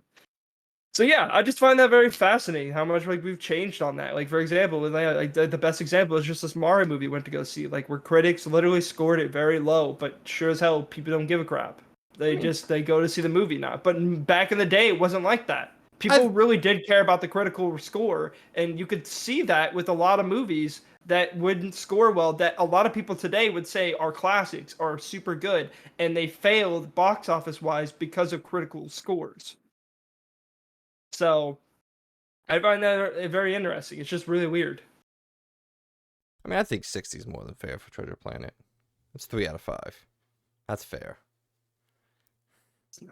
I'm not. But I maybe I'll find a better example. But there was another movie that we seen that was like really good. A lot of people absolutely love it. I don't remember what it was, but we were looking through a lot of like old movies and seeing like how bad they scored and all that, and then yet they, because of that they failed in the box office. But nowadays it's just different. That doesn't happen anymore. Quick side story here, just before I dive into like kind of your question you're posing here. One thing that gives me hope for humanity: Raya and the Last Dragon has a 74 on Metacritic and a 6.8 as the user score. So at least people know that movie sucks. Wait, what was it again? Raya and the Last Dragon. You remember my reaction in that movie? Oh, that's the Disney movie, right? Yeah. I do not like this movie at all, and I was very Yeah. excited about this movie. You remember when I came out of it? Because of you, yeah, because you told me it was really bad, and I ended up watching it, and I'm not gonna lie, I didn't think it was as bad as you, but maybe it's because my expectations were low. I already had them very low because I don't really know how good it's gonna be. It didn't excite me, but I liked it. I came out liking it. That's you fair. know. But no, so I think a lot of what you're talking about has a lot of different prongs we can dive into if we want to get into like the minutia of it. But I think there's two main reasons why it is what you're talking about. Yes, we are more connected in the internet nowadays. So, we definitely have the ability to make up our own minds on things. But I also think it has a little bit to do. Now, this is going to get a little socio-political topic here, but I won't dive into it too heavily. We, as a generation, multiple generations now, we don't like to be told what to do and what to like. We like to, I guess, put in layman's terms, fight against the man, So there is that little bit of defiance in the younger generation, mine, yours, the last couple ones. So, if something that, people are excited for doesn't get a good score, we're like, I don't care. Well, I'm going to go see it, which that used to never be the thing. It used to be people would get excited for a movie and then, critics and you read the morning paper or whatever they did back then. I don't know. Mm-hmm. And they're like, oh well, we're not going to spend our money on that. Also, it's a huge thing that my dad still does. This is people used to care about like the actors and everything in movies, like Tom Cruise movie, and it's like now we care a lot more. I think about, well, at least I do, about who's directing it and things like that, and what the movie is like.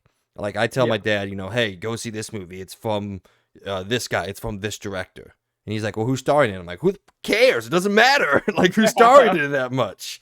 Like, I am very excited about the new Oppenheimer movie, which is the next Christopher Nolan directed movie. And that's the reason I'm excited for it, because it's directed by Christopher Nolan. And I think it's an interesting story. But, like, that movie's getting essentially no love out there because I guess it's starring Cillian Murphy, who's a decent actor and all that. He's a fantastic actor, but he's like marginally known throughout the world. And I just don't think it's going to score that well, also because it kind of comes out the same day as the Barbie movie, which I guess people are very excited about. Peyton saw that trailer and was like, through the moon. I'm going to have to go watch it, I feel like. But I mean, there is one actress in it that is exciting. It's Margot. Robbie. It's Margot For the Robbie, men out there, yeah. Yeah. Well, for the women out there, it's got Ryan Gosling. Oh, true. Yeah. Oh, okay. It could also be for men. I don't want to exclude anything. But true. For Logan and I, it's Margot Robbie. So yeah. But that'd be worth a watch. She walked into the room because I mentioned Barbie, so of course that's how excited she is.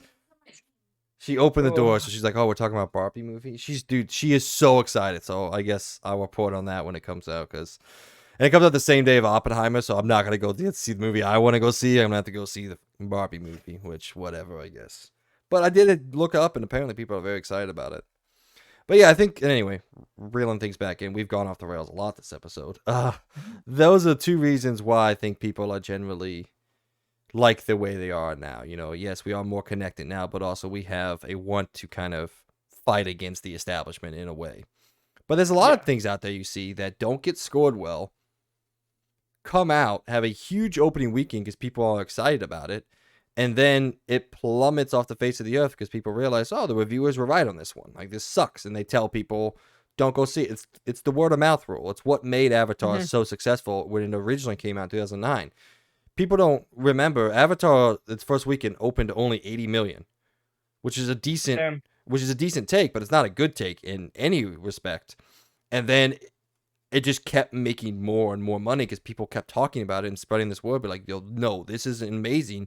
You have to go see it. And I think the second weekend it made I think it made more actually, which is never happens ever, or it made very similar to the same. So the word of mouth spread here has an effect, and I think we've seen that time and time again. Where I guess one that's popping in my head, something like, you know, a lot of the DC movies. I'm just gonna throw shade here, not meaning to, but a lot of them have hype. They come out, have good opening weekends. People realize they suck, and the movies plummet percentage-wise, just plummet off the face of the earth. So I don't know what my point is there, but yes, I agree with you, and I think those are the reasons why. All right. Yeah, I just find that very fascinating and different. You're good. So. Yeah. No, it's a cool topic of discussion. I love topics of discussion, so that's one of my favorite things to do. Anything else you want to say? Overall, guys, go see the Super Mario Brothers. We both think it's good. I don't think it's as good as Logan, but it is a ridiculously fun. Hey, at least you gotten closer to me, so it's not that bad. I'm not way off now. When I originally left, I said 3. Like, my initial response was 3 out of 10. I'm like, it was fine. It was an above average animated movie. And then I sat with it over the week. I was like, well, you know what? It was pretty good. I enjoyed it. And then you were talking about it, and I don't know. I was fuck it, 3.75. I'm just throwing numbers out there now. It's in the middle. It's just overall enjoyable. I don't want to get stuck in too much of the minutia of a number, but it is an enjoyable movie. I don't really think it's bad in any regard. I think most of it is at the bare minimum above average to good to sometimes great, like the Mario Kart scene, and, you know, especially Bowser. Bowser is amazing in this movie. Yeah, so. He does an amazing job. So much fun. All right, let's go on now to around the point where we here at the video game world we here at the experience point go around the video game world and give you the news that you need to know about.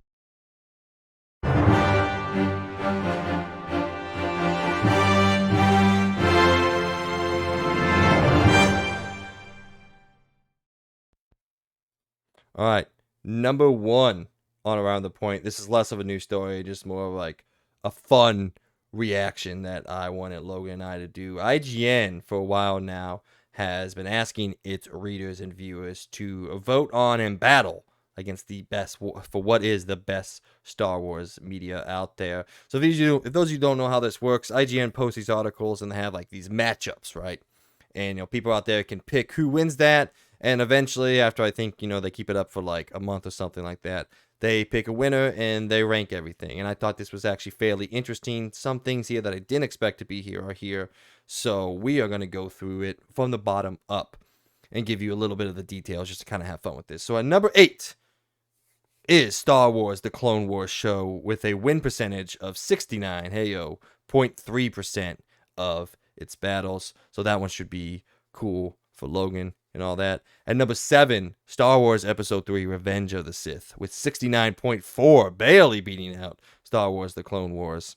At number 6, this was a big surprise for me, but I know people really liked it out there based off what Logan has said. Andor winning 70% of its matchups. It's coming in at number 6. Number 5, this one was a disappointment for me, but I guess I have an unpopular opinion on this. Rogue One, a Star Wars story at 75.4% winning percentage. At number 4, The Mandalorian at 76.8%. And then the big 3, this is no surprise, I think, to anybody here, even in order or anything. Number 3, Star Wars Episode 6, Return of the Jedi, 83.7%. Number 2, Star Wars Episode 4, A New Hope at 84.9%. And then, obviously, it was always going to be, it probably will always be here, the number 1 Star Wars movie. Not even according to IGN, according to people who are right. Star Wars Episode 5, The Empire Strikes Back at 90.9%. Easily beating all other Star Wars properties. At least like video properties. These aren't including games or anything.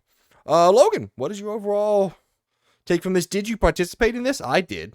I always like these kind of things. I always vote on things and see what the results are. I like this kind of stuff that they do. So, what do you think about this overall list? It's a fair list. It says, I'm not a Rogue One liker. I'm not a Rogue One hater. I don't love it. And that's just my perspective on it. I would not put that even close to 5, and I've never seen Andor, but the rest of the stuff I could rank. So what do you got, man?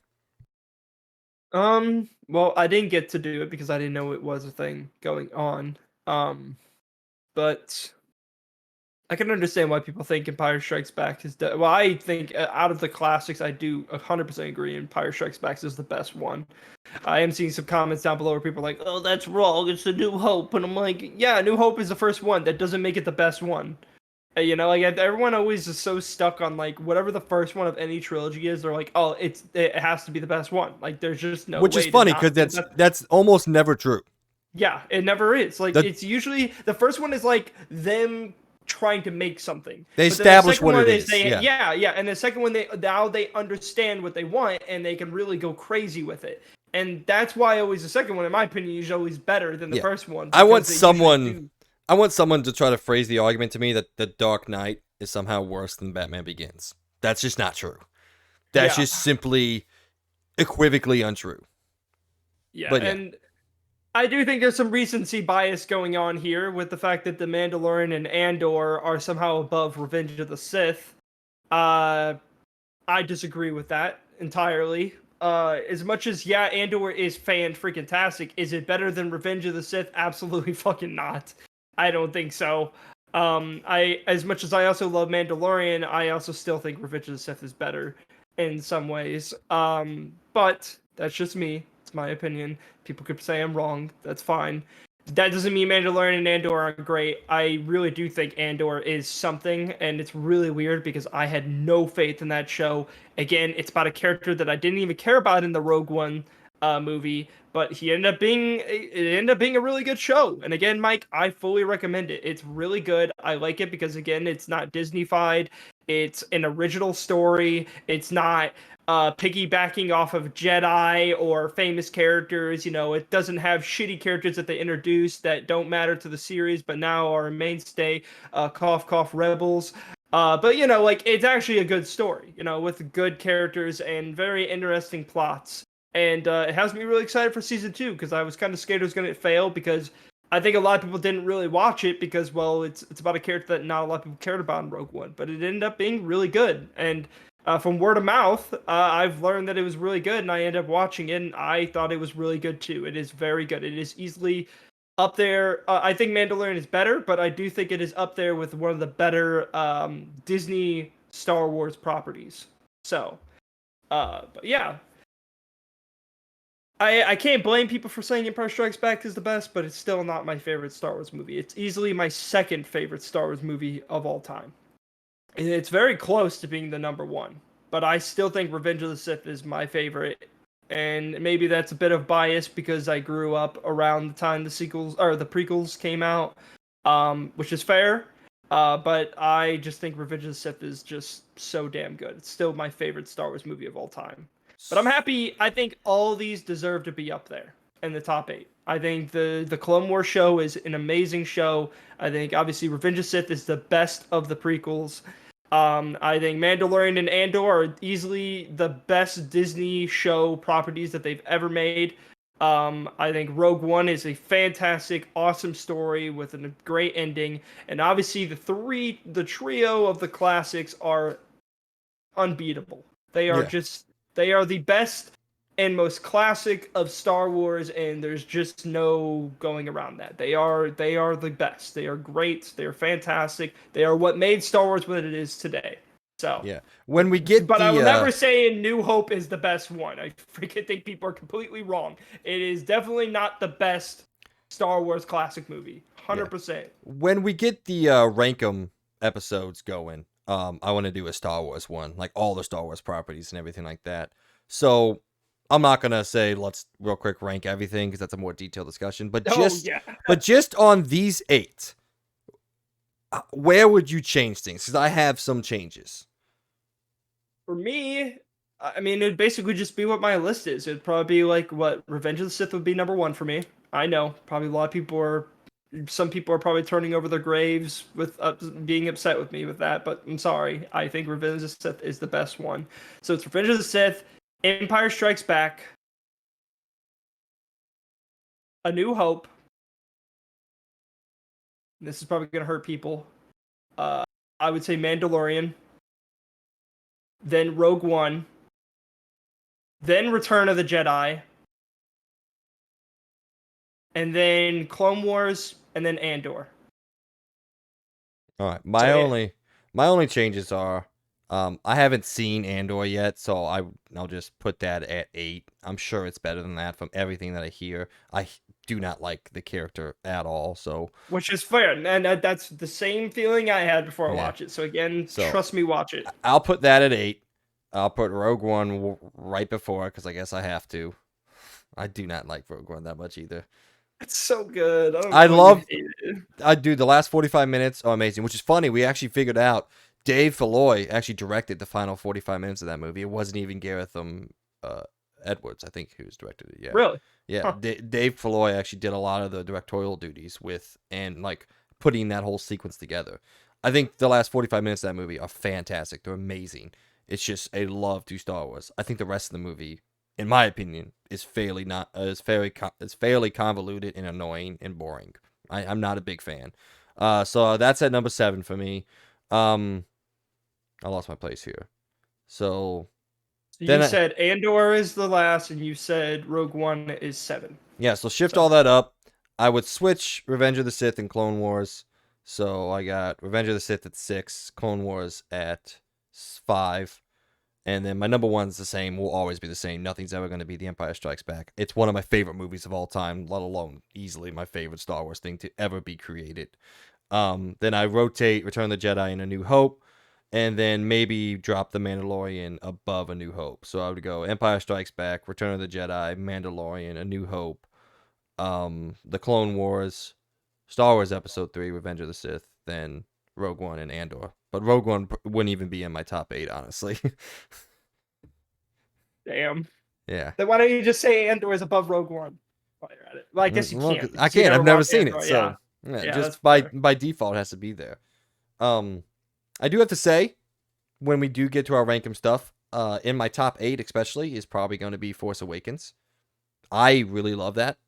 Oh no, I think it's dude. I love Force Awakens. I think thought it was fantastic. what follows the Force Awakens, the next 2 movies, has really hurt people's opinion about that movie. Yeah, which And I think sucks because that movie was so good. Like, if you obviously you watch all the Star Wars movies before that movie ever came out, and Star Wars came back, and that was like the peak of Star Wars again. I loved that time period, that short time period where Force Awakens came out, and Star Wars just absolutely ignited, blew up to a new world at that point. it It was was so insane. much fun, dude. Yeah, and literally Force Awakens had me so unbelievably hyped. And it's so sad because, like, honestly, with like this new Harry Potter thing that's coming out, where they're remaking Oh, all the that. TV show. Can we Yeah. can we call for a remake of the next 2 movies after Force Awakens? Like, please, like, dude, just delete them, delete them. We don't Just even have try to talk about 'em.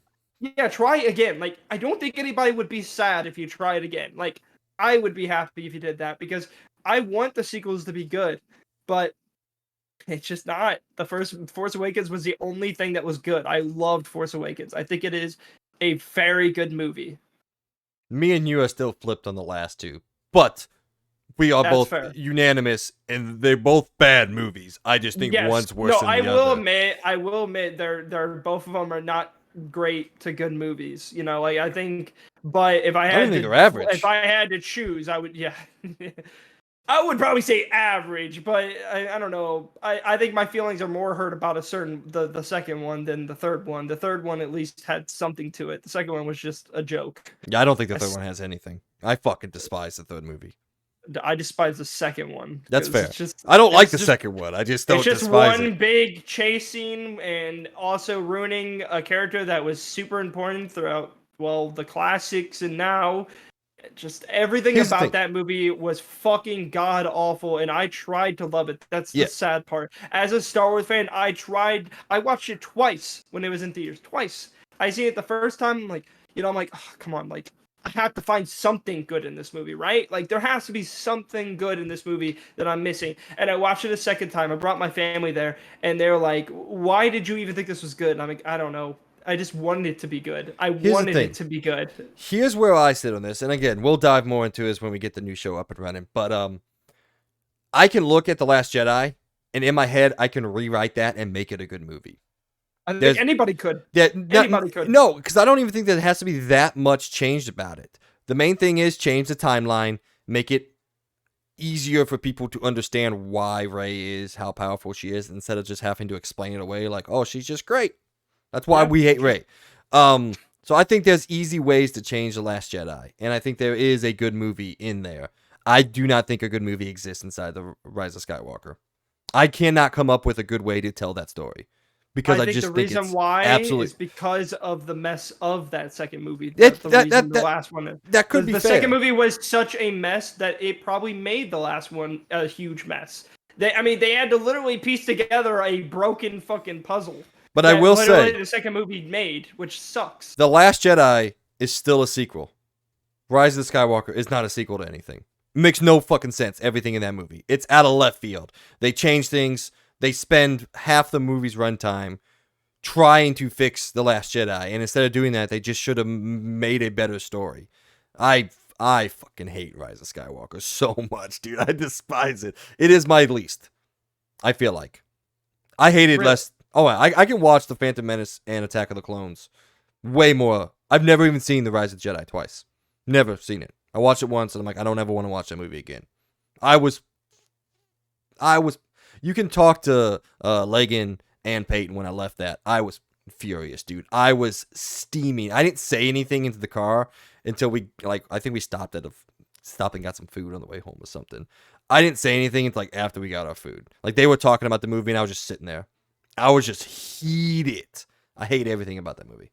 But we'll definitely talk about more about that in when we get the new show up and running, which I am very excited to do still, as like a little special thing we can do every now and then. So, Dude, have you looked at the full list? There's actually a full list of all the things. And by the way, this pisses me off so much. Hold on, I have not seen that. Where is the full list? So it's there it is. Yeah, you got it. Okay. Wait, no, I haven't seen it. I thought it was. They said Rebels, the show, is better than Force Awakens. That's But rough. then they also put Obi-Wan Kenobi over both Star Wars Rebels and The Force Awakens. And above Phantom Menace. So, like, all of those are... My computer's currently having problems. I can't scroll down on the webpage. There we go. Now, Okay, now is it just me, but did you know... I really loved the Clone Wars before the Clone Wars came out. The old Clone Wars thing. The weird... like the janky-ass animation one? Yeah, the Gennady Tartakovsky show. I loved those two little films, man. They were great. As a kid, they're badass, and I love because it ends literally where episode 3 begins. Literally, that's how it ends. It's so perfect. I do love this list because they have The Rise of Skywalker as the worst movie that comes out. Oh, they did? It's down at number 21, yeah, and the Last Jedi's at number 19. Right above the Book of Boba Fett. And the worst one is Ewoks. I'm surprised they don't have the holiday special on here.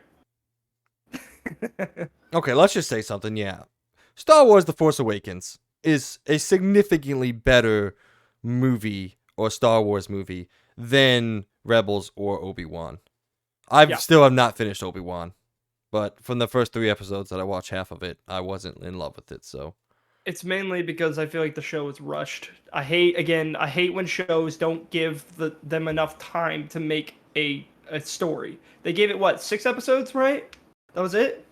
6 episodes is not enough for a show. Like, I'm sorry, that is a joke. Especially for the story they're trying to tell with Obi-Wan, which bringing him back with all this story they need to tell, and they're like, 6 episodes.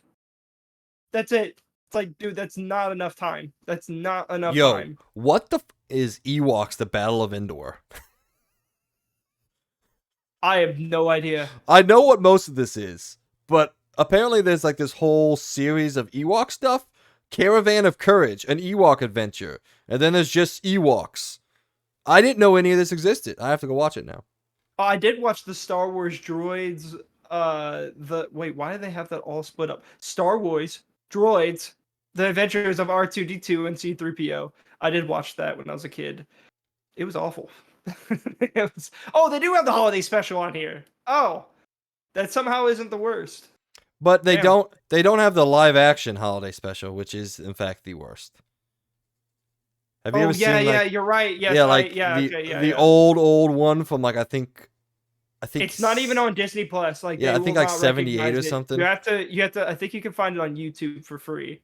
I want to watch it though, just to see how unbelievably bad it is, because everyone says it's like the worst thing ever. Oh, it's very terrible. So, all right, let's move it on now. This is gonna be another long one, even though we thought it was gonna be a short one, but whatever. Again, Star Wars, dude, they got us again. Not even really. No, it was that rundown. We need to shorten up the That's rundown fair. time. So, all right. So real quick, I just want to go through my reaction to the state of play for Final Fantasy 16. Logan, did you watch it? I did watch it. Oh, okay. Well, everyone saw my live reaction to it.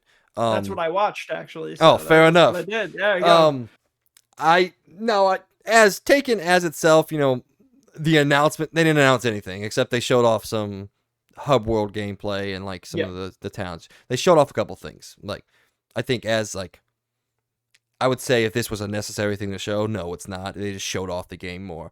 But I just believe in my heart of hearts that this game is going to be amazing. I feel it in my bones. And this is not something I felt for Final Fantasy in a long time. I liked 13, but it was disappointing. Then you got the 2 sequels. They weren't amazing to me. Final Fantasy 15, I very much enjoyed, but it's definitely not a traditional Final Fantasy game.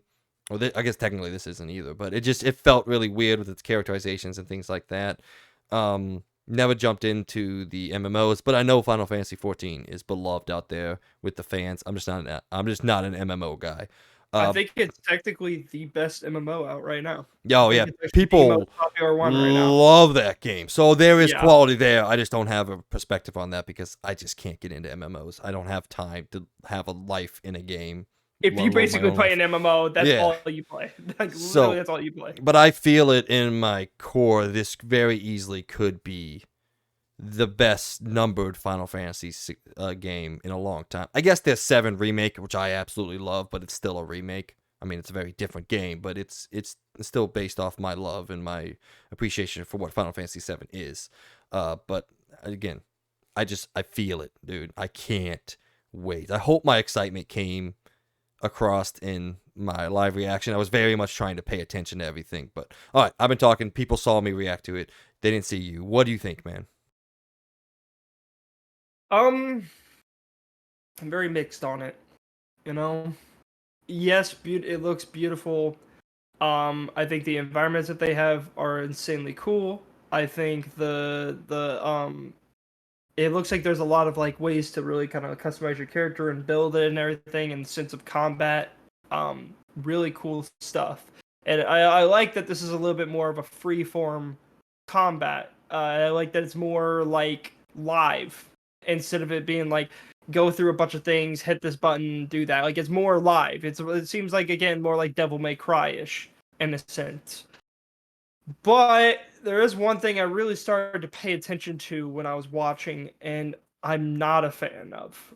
And it's the fact that all the fucking enemies look like they're the most spongy, just anything. Like, when the dude's doing the most crazy attacks, and then you see their health bar this much, and it's like, Like that's what it's doing. It's like barely going down, and also like all the enemies look like they're barely reacting to him. They're just like this, and he's doing like a really badass attack. He's like, okay, cool, and then my health went down by this much. That's it.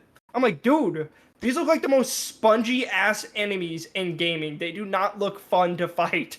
Like, as beautiful as the gameplay looked, I think the most important part is, are you even doing damage? Because it looked like he wasn't doing any damage at all to them. It looked like it would take 3 years to kill some of these enemies. I'm like, dude, why is it so much health on these enemies? They look like basic ass soldiers, and he's literally throwing out the most anime fucking attacks on this dude, and then he's just like, yeah, yeah.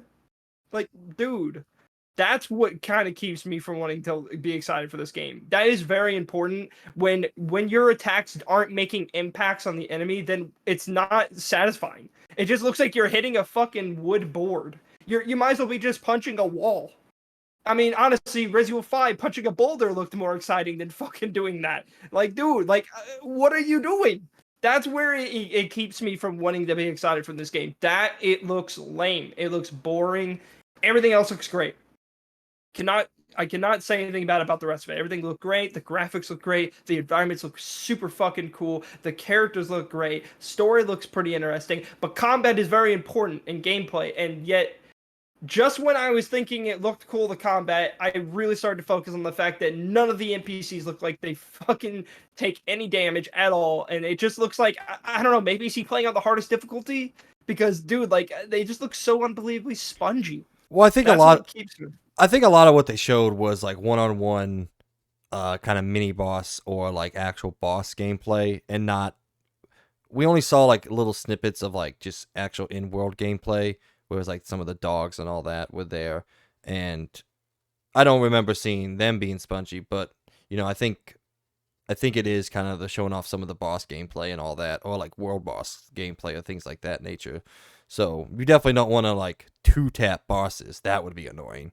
Well, no, So- I'm not saying it should be like instant, but like the thing is with modern games, what they do to have these higher bars is there's a lot more impact. You're showing that your anime ass fucking super crazy attack is actually making an impact on them. But when they're just like this, and you're like doing a super badass attack on them, and then they just stand like this, and then you see their health bar go this. I'm like, dude, that's such a 2000s design right there. Like, add some impact. Make them fly back onto the ground or something like that, but then them get back up. You know, like that Yeah. shows that your attack did an impact. But when I was watching, I'm like, dude, this dude is doing the most badass attacks, and then they just stand there. And they don't even look like they're bothered by it. And I'm like, dude, this just doesn't look fun. Like, That's fair. that's my biggest criticism of the entire thing, was just like, you're making a game with these awesome attacks, and they're not doing anything to the characters, so it just looks so lame. It looks boring, and that's it. That's literally my biggest problem with it. I thought everything else looked great, and like, if they fix that and somehow shown some more impact on your attacks, then I think this game would be good. And I know that some people are like, oh, I don't care. I'm like, well, great. Then, you know, if you don't care that your awesome attacks aren't doing anything to the fucking enemy, then great. I'm happy you enjoy that. I'm happy that you like boring ass, you basically punching a wall the entire time. Because, like, I like modern games. I like to see when games are modernized and they actually make an impact when you're attacking someone. You know, it's just, I don't know. That's my biggest problem with it. I feel it. I mean, it's very. You said, you know, it feels like a 2000 game. I don't think it looks like a 2000 game, but No, it doesn't. It that, doesn't. That kind of idea of like, you know, enemies with huge HP bars. That is very Final Fantasy. Yeah. I mean, in Final Fantasy 15, the last big boss is Adamantoise. I think I forgot his name. It's this big ass turtle, and even like. Players who are level 90 and above, it takes like 45 minutes to beat them. Like that's a very Final Fantasy JRPG-esque ideology of like these bosses with like these huge health bars. I mean, shit. One of the Aeon fights in Final Fantasy X, like one of the Dark Aeon ones, it takes like an hour plus. Like an hour and a half plus, if you know what you're doing. Yeah. If you don't know what you're doing, it can take like 2 hours. I think there's one in Final Fantasy 12 that if I watched a player and it took him like 4 hours to beat a boss fight. So And again, we're talking very it's Final. nothing about how long it takes to kill a boss. For example, I played Elden Ring. There are some bosses that take a lot of time to kill. They are strong, they have big health bars. It's just, again, like, even in that game, when you're hitting them, you notice an impact. You notice that you're doing something. And even the more satisfying part is if you do get enough hits on them, you can bring them to a down state, which makes combat far more interesting and there's a lot more going on. I think if they could do something like in this game, dude, I'm telling you, like, it would be so good. Like, they have the most beautiful looking animations, dude. This looked awesome. The gameplay looked cool. The attacks he was doing was some anime fucking shit. It was crazy. I'm like, this is awesome looking. But it's just the enemies, dude. They just look non-bothered by his attacks. Like, he's doing the most badass thing, and they just stonewall him. They just look at him like, oh, that was cool. Cool. You didn't really do much to me. Like, okay. Like, I don't know. Again, I don't know if he was just playing on super hard difficulty, but like even some of the basic enemies, it wasn't just bosses. Like some of the basic enemies looked like they were just not getting anything done to them. And I was trying to hold my criticism back. I'm like, okay, maybe he's fighting a hard thing. I wait till the next gameplay clip where they're fighting something else. Same thing. Next clip where he's fighting something else. Same thing. I'm like, dude, do none of these enemies take like notice his attacks? Are they just like looking at him like, the fuck? What did you just do to me? Like, that's all it looked like to me. And it sucks because I want to like this game. It looks cool. Don't get me wrong. It's just that's what pushes me back. When literally when people start to feel spongy as shit, then it just doesn't feel fun anymore. I can tell you, I can give you props. It's good criticism, but I'm gonna respond to you in a fanboyish way. Go play Call of Duty, you fucking nerd, with your quick TTK. All right? You No, bitch. Elden Ring. What do you mean?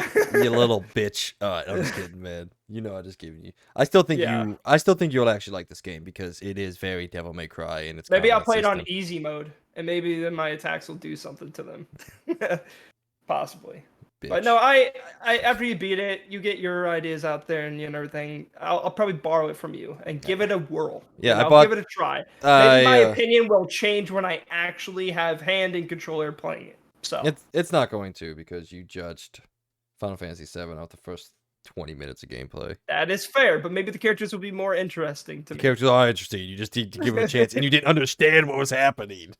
You're a soldier. You're a soldier. I hate soldiers. That's all I got from the beginning. It's not that he's a soldier. It's that soldier is the actual like branch of the government. Yeah, oh my god! Don't piss me off, Logan.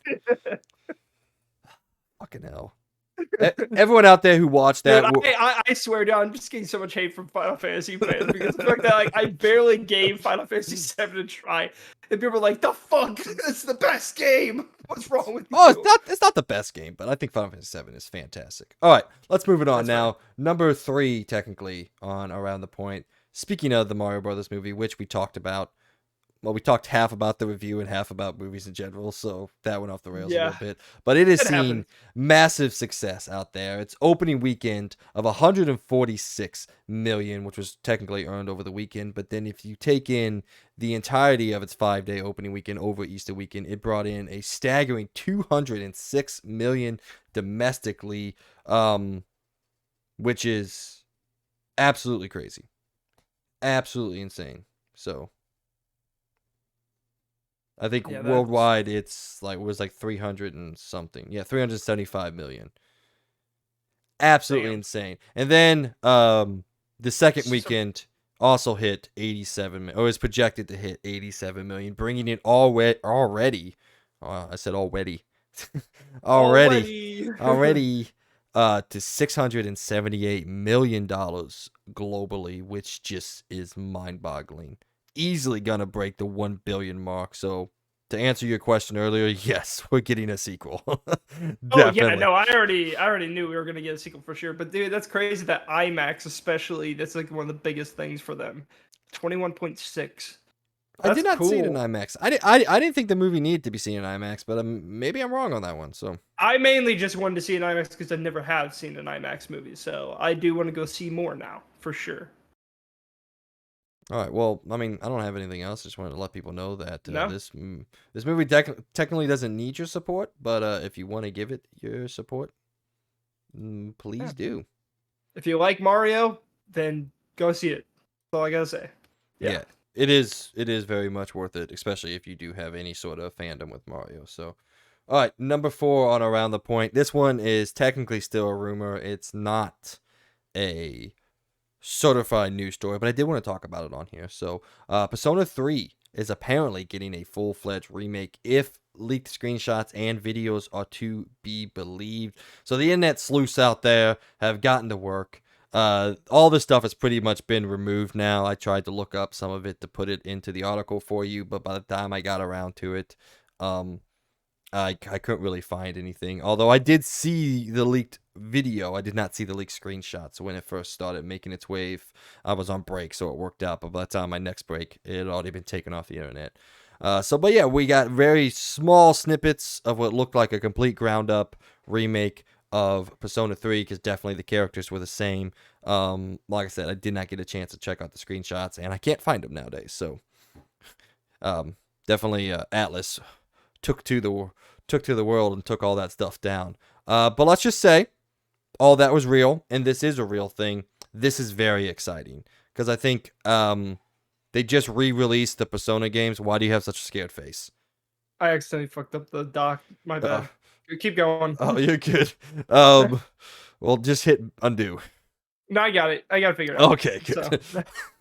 You had this face that it looked like, your computer just crashed again. So no, please.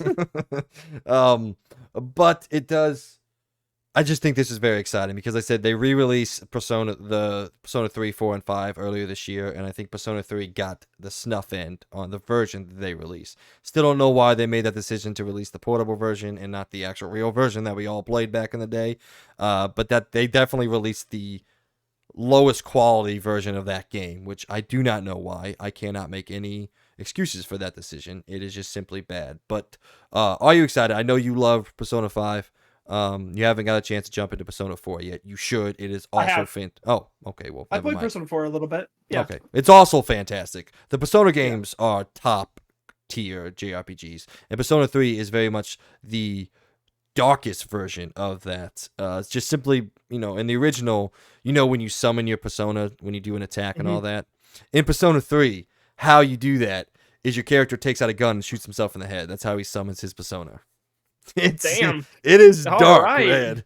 It is dark, it is mature, and it is awesome. And Persona 3 came out at a time when I still was younger and I didn't know a whole lot. I wasn't quite to the point where I could actually play and understand a game fully.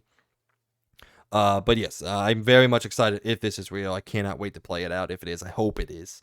It looks like it is, especially since how fast they took it down. That looks like a real thing then.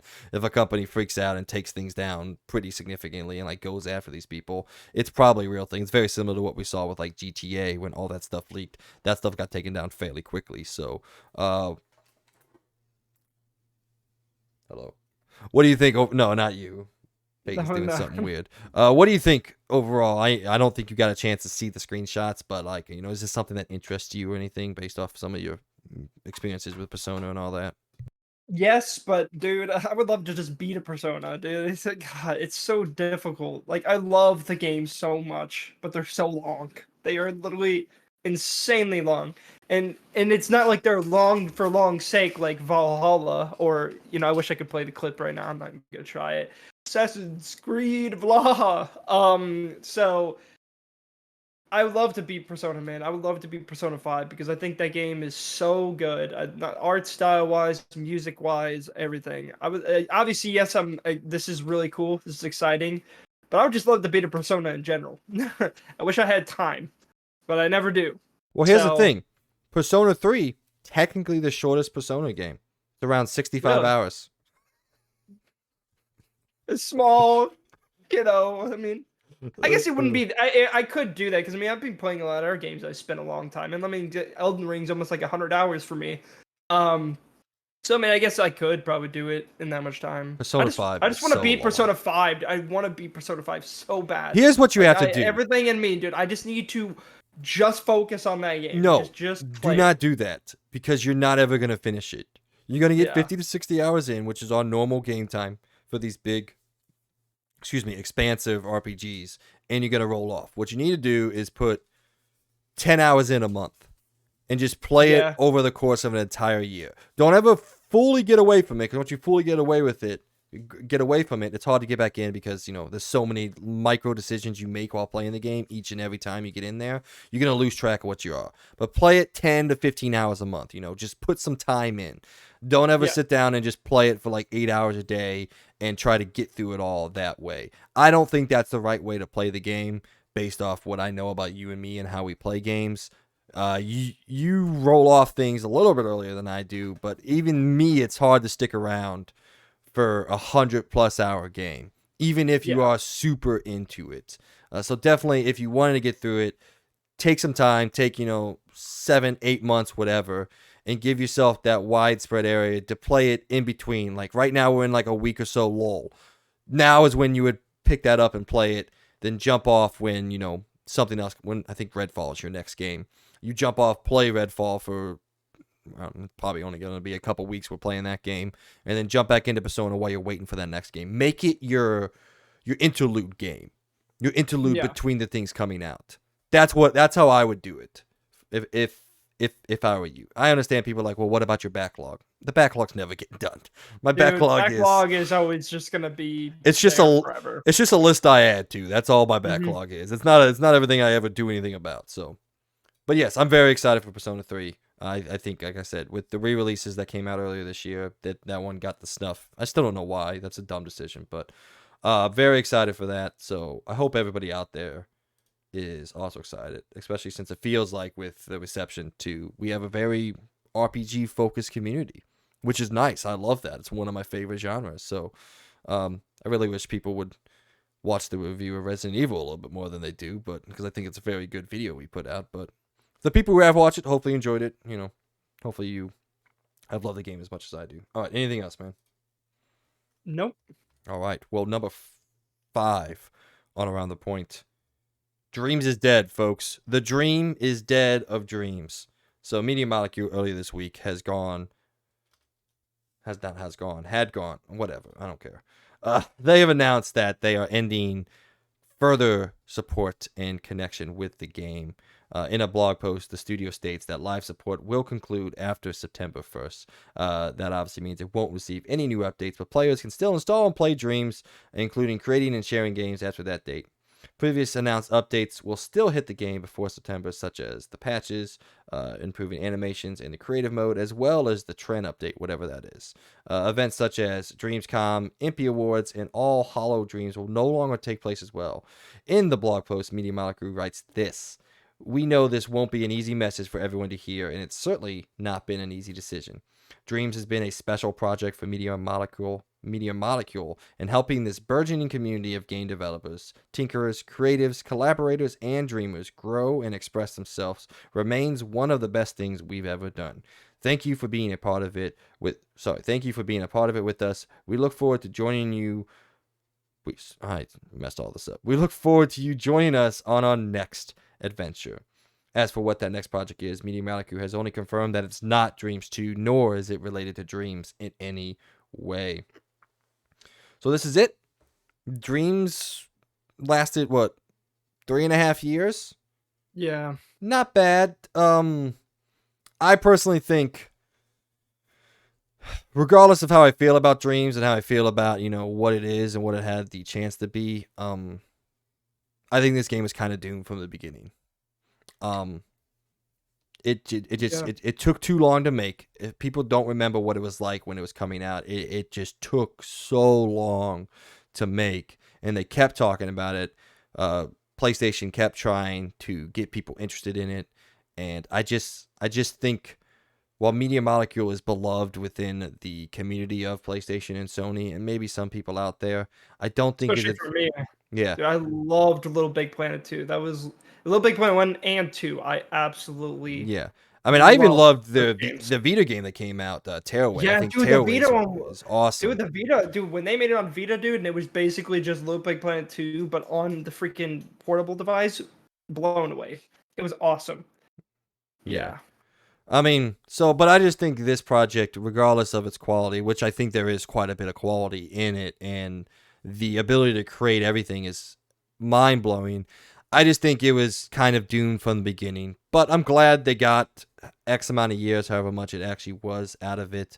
The community seemed to love it. They gave a lot of support to the community. They had their own DreamCon where they would show off new projects and things like that. They had their It's own cool. they had their own awards that they would put on in Dreams. Like you could get on there and watch an award show for this community, and people would get like best creation, best video asset, or like these things. I think I watched like the first two. I didn't always keep up with them, but it had everything it needed to be this really awesome thing. I just simply think, like I said, it was doomed from the get-go because it just wasn't enough there, and people also didn't understand it. Like, this is a hard game to explain to people what it is and why they needed to spend at the time $60 on it, which is a huge asking price. I think nowadays this game comes out free to play with the ability to buy some of these packs and everything like that. I know people roll their eyes and all that, but free to play has been done well. And I think this is one of those projects that could have been done well in free to play, but it didn't come out during that era of free to play like we are in now. I think that maybe would have given this game, I think, a better chance, and a lot more people would have jumped in and seen what it actually is and stuck around, because I think what is there and what was there and what is there is something that is really special in games, and we probably won't ever get it again because it just wasn't a moneymaker. What do you think? I think also the biggest problem was the untapped potential of bringing it to PC. They never did. There was tons of rumors for literally, well, this entire time that they said they were going to bring it to PC, which I think if they did bring it to PC, I think it would have really helped the game quite a bit, because it'd probably be a lot easier to make these worlds in PC than on a controller. And it just, yeah, like, I played it and I really liked it, and I think some of the stuff people were making are really cool. Especially, I've been keeping up with one of the creators on it that were making the Avatar game, and Have they still not come out with it yet? Dude, they're still working on it, and there's an insane amount of progress, and they have a whole video of him like doing all the progress he's made. It's absolutely insane how much progress he's made in it. Again, if this would have came to PC, I bet you would have had a longer lifespan. Yeah. A lot more people on PC, let's be honest here, are a lot more creative, and they would like to build stuff like this. So I think if they would have brought this to PC, it still probably would be alive today. I think so. I honestly believe it would be, because this game does have a lot of potential. It did have a lot of potential and still does. And it's a fantastic, cool game. Like, there are the things that are already pre-made from the developers itself that is really cool. But it's also just like the amount of things that people have made on it are phenomenal. I used to get on there every so often and play on stuff. I would like to go check it out again. I might download it again. I mean, dude, people made like movies in this thing. Yeah, there was movies people made. There was a ton of games with insane amount of detail. I mean, example, again, the Avatar that I brought up, look it up. This dude is an absolute insane. He has a ton of community outreach. He even had some of the voice actors from Avatar actually react to his game that he's making. Again, it's amazing the amount of stuff that could be made out of it. And I think, again, if they brought it to PC and they made it more available, I think this would still be alive. And I love Media Molecule. I mean, the amount of stuff that people made in Little Big Planet 2 was absolutely insane. That's actually the only PS3 game I ever purchased with my own money. I bought Little Big Planet 2 and I played it on my brother's PS3, and I absolutely love that game. Not only the story that they made, which, by the way, the story for Little Big Planet 2 was awesome. It was super well done compared to Little Big Planet 3. I barely even got through this freaking story. I hated it. But Little Big Planet 2 was amazing. And I know it's not made by the same people like Little Big Planet 3. I already know that. It was Ninja Theory that made Little Big Planet 3. No. But Little Big, yeah. No. What was it? Or no, not Ninja Theory. It was Sumo Digital. Sumo Digital. That's what it was. Okay. Little Big Planet 2, though, was an amazing game. It had so much creative things in it. People made the most amazing things. I even loved creating things in it. I loved Sackboy in general. As much as I would love to see a new one, I don't know where they could go with it and making a game like that again. But it's just sad, because honestly, I hope they make something really cool again. I mean, again, I would love if they just ported this game over to PC. I think they would have a new life. They'd breathe air into this game that's gonna die, which sucks. Same thing for Little Big Planet 3. You know how much of a community it has for that game, but it's because of Sumo Digital not keeping up with the servers, that game died. People loved Little Big Planet. I love Little Big Planet. It's actually one of my favorite IPs from Sony, easily. I loved Little Big Planet. Is just so cool. The graphics of that game were also just amazing at the time. It still blows me away how good Little Big Planet 2 looks on a PS3. It just makes me sad. So yeah, I'm sad to see this dying.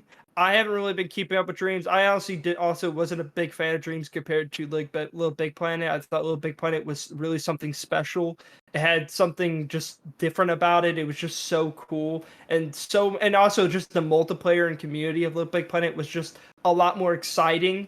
I think it's maybe because you had a set character, you were Sackboy, so it just was really cool. And then the ways you can customize your home and customize your character was just so cool. So I hope whatever they do next, it's great because I still think Dreams was great, and I hope they do something just as amazing in the future. Yeah, I still want to hop back into it as it nears its end and just kind of see where things are, what people have done. I hope that guy continues on and finishes up the Avatar game. Talking about protracted development cycles, he's 4 years into the development almost of that game now. So, but props to him. Keep going. I hope it eventually comes out. I know where there was that Last of Us clone called The Rest of Us coming out. That was pretty impressive. I played the demo of that, and like I said, it's an overall impressive game, but I think one of the things that held it back was it was always limited in what it could be just because it was all built in this same style engine. It's not like, the Unreal Engine or something like that. We can pretty much build whatever you want, and people have free access to that now. I guess they've always had free access to Unreal Engine, but I mean, like, you know what I'm saying? Like, now they use that to build, like, these other small games.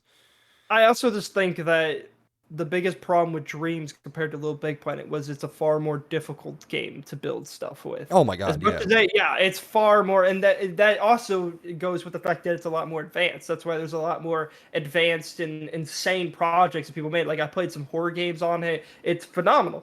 People make some really cool stuff. But compared to Little Big Planet, it was a much more easier thing to build stuff on. It was a lot more, like, for me especially, like I built stuff on it and I really loved it. And it's just a lot more simplified. And that's why people loved it so much. That's why people got so much on it. And you could still make some insane stuff on Little Big Planet. Like people were even able to somehow make first-person shooters on Little Big Planet, which is definitely not it's not as advanced as what this is. So, like, you could still make advanced stuff, but it was a lot more simple. Dreams is not simple at all. Yeah. There's so much going on in that game, and there's so many things you could do, and it was literally basically almost infinite possibilities, but the problem is it's difficult. And even if you try the tutorial, it's like basically giving someone Unreal Engine and just say, build something. You're not going to be able to do that. Yeah. You know, like you have to actually be dedicated to it. And, that's why you have like Avatar, where people are straight up trying to build an entire Avatar game out of it. Like, like it's just, I think if they are going to make another game in the future, kind of go back to that Little Big Planet style or something. I don't know. That's what I'm saying. Maybe just remaster Little Big Planet too. Well, I don't think a People would love remaster. that. Do you think they go back to Little Big Planet, or do you think they just try to make something new? Because Sony usually wants new stuff, new IPs, and all that. Yeah.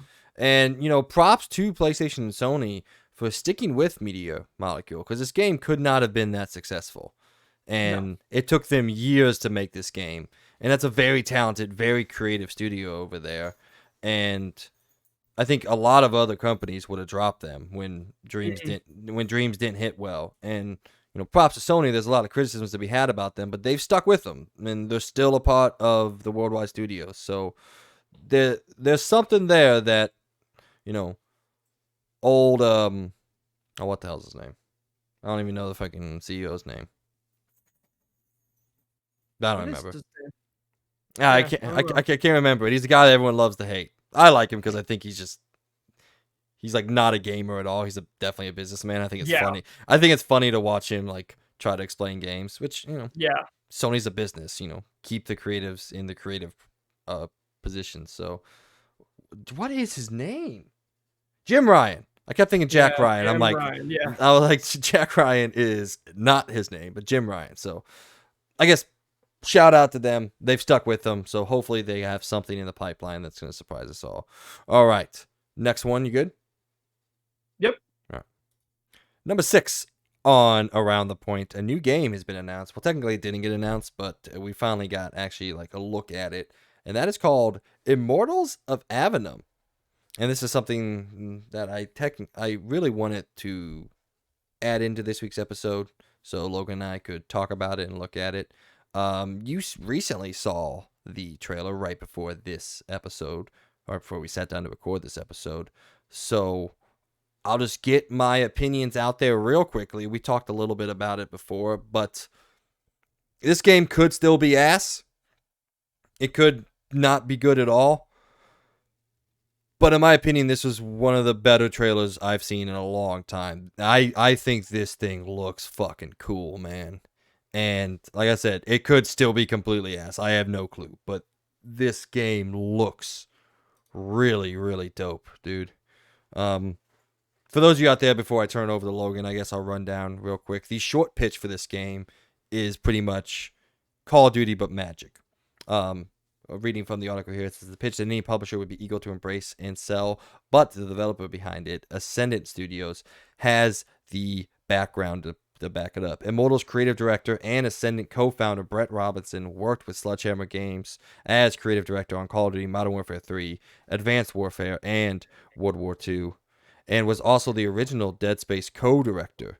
He says, my time on Call of Duty, I got I think pretty good eye for what makes a thrilling set piece and a great action moment, he says. The article goes on to give us a little bit of information on this. Logan and I can talk about it, but it has large, expansive open world areas, non-linear exploration spaces, and a headquarters that give you linear cinematic missions that branch off of those. And then a good analogy for the game would be something more akin to the God of War games, the modern ones. And it goes on to say this is something that Logan wanted me in particular to talk about. Ascendant is promising a single-player campaign, which it was very eager to point out would not have any microtransactions or, the story coming up next, require an internet connection to play. And they say it will roughly last around 20 to 25 hours. So with all that information, with everything we've gotten in this article and the trailer, what do you think of Immortals of Aveum coming from EA Originals? Well, yeah, looking pretty damn good. I'm happy to see that it wasn't all just cinematic bullshit like most developers do anymore. But I thought it looked really good. Gameplay looked really, really fun. I'm still a little confused by this semi-open world design thing that they're kind of doing. It's a little weird, but I guess we'll see. Um, it sounds kind of weird that there's like a hub and everything, which again is giving me very hardcore live service vibes, which I know they're saying there's no microtransactions, but something's a little worrying about it to me. I don't know why. Maybe it's because it's got EA written all over it. But EA, I trust EA more than a certain other publisher. I don't know. I mean, it looks really cool. Don't get me wrong. It definitely surprised me when it switched over to first person, because for some reason I expected it to be third person in a way. It kind of reminds me a little of the Order 1886 with the fact that like their outfits, the way they were designed and everything, is very like steampunk in a sense. The way they kind of looked. Yeah, I mean it looks fucking cool. I am very curious about it now. That's for sure. The trailer definitely piqued my interest. It was like, this looks pretty badass. It looks very action packed. It looks like there's some crazy ass spells you're gonna be throwing around, and I'm also really curious if they're gonna make a multiplayer out of this, dude. It'd be really funny if it was like Call of Duty. You go around killing people, and then you get like kill streaks that are like you drop super huge magic shit down or something like that. I don't know. Did you ever play? I think the game was called Spell Force. It's a game I played for a little bit in 2020, I think. It was essentially Warzone with magic. Oh, that sounds familiar. Yeah, I think it I was never Spell played it. Force, but it's pretty good. It's fun. But I think this looks way better. So, and that was third person. So, Yeah. Spellforce was. So, but yeah, I mean, I don't have too much detailed analogies or respective here. I just think it looks really, really fun, and I was very taken aback. We're getting it very soon. Release date of July 20th, and I believe that's a pretty open time frame. So, we'll get a chance to check this out. And like you said, I trust EA a lot more than I trust Ubisoft and some other Yeah. people. Like, we talk about EA a lot. We talk a lot of shit on them when it rightfully so. But I feel like they've pretty much been doing well. I mean, you look at the games they're releasing this year outside of the sports games. You have Wild Hearts came out earlier this year. Good reception. People seem to really enjoy it. It's not my type of game, so I never jumped in. But I know the people who like the Monster Hunter, that seemed to be a good game. Seemed to be exactly what they want. Not on PC, but console, yeah. Fair enough. Yeah. Then they got Star Wars in just a couple weeks. That I feel like is going to hit. Everything I've seen looks like it's going to be a very good game. And then this game coming in July, and we don't even know what they're going to do for the rest of the year. So, I mean, I'm just going to say this. I'm on board. I'm still not going to buy, everything that they make, because I still want to be reserved with my money and who I support with that money. But over the past couple years, the past 3 or 4 years, I've talked about it quite a bit. I'm not going to say they're in a renaissance. Like Capcom definitely isn't even in a renaissance anymore. They've fixed themselves.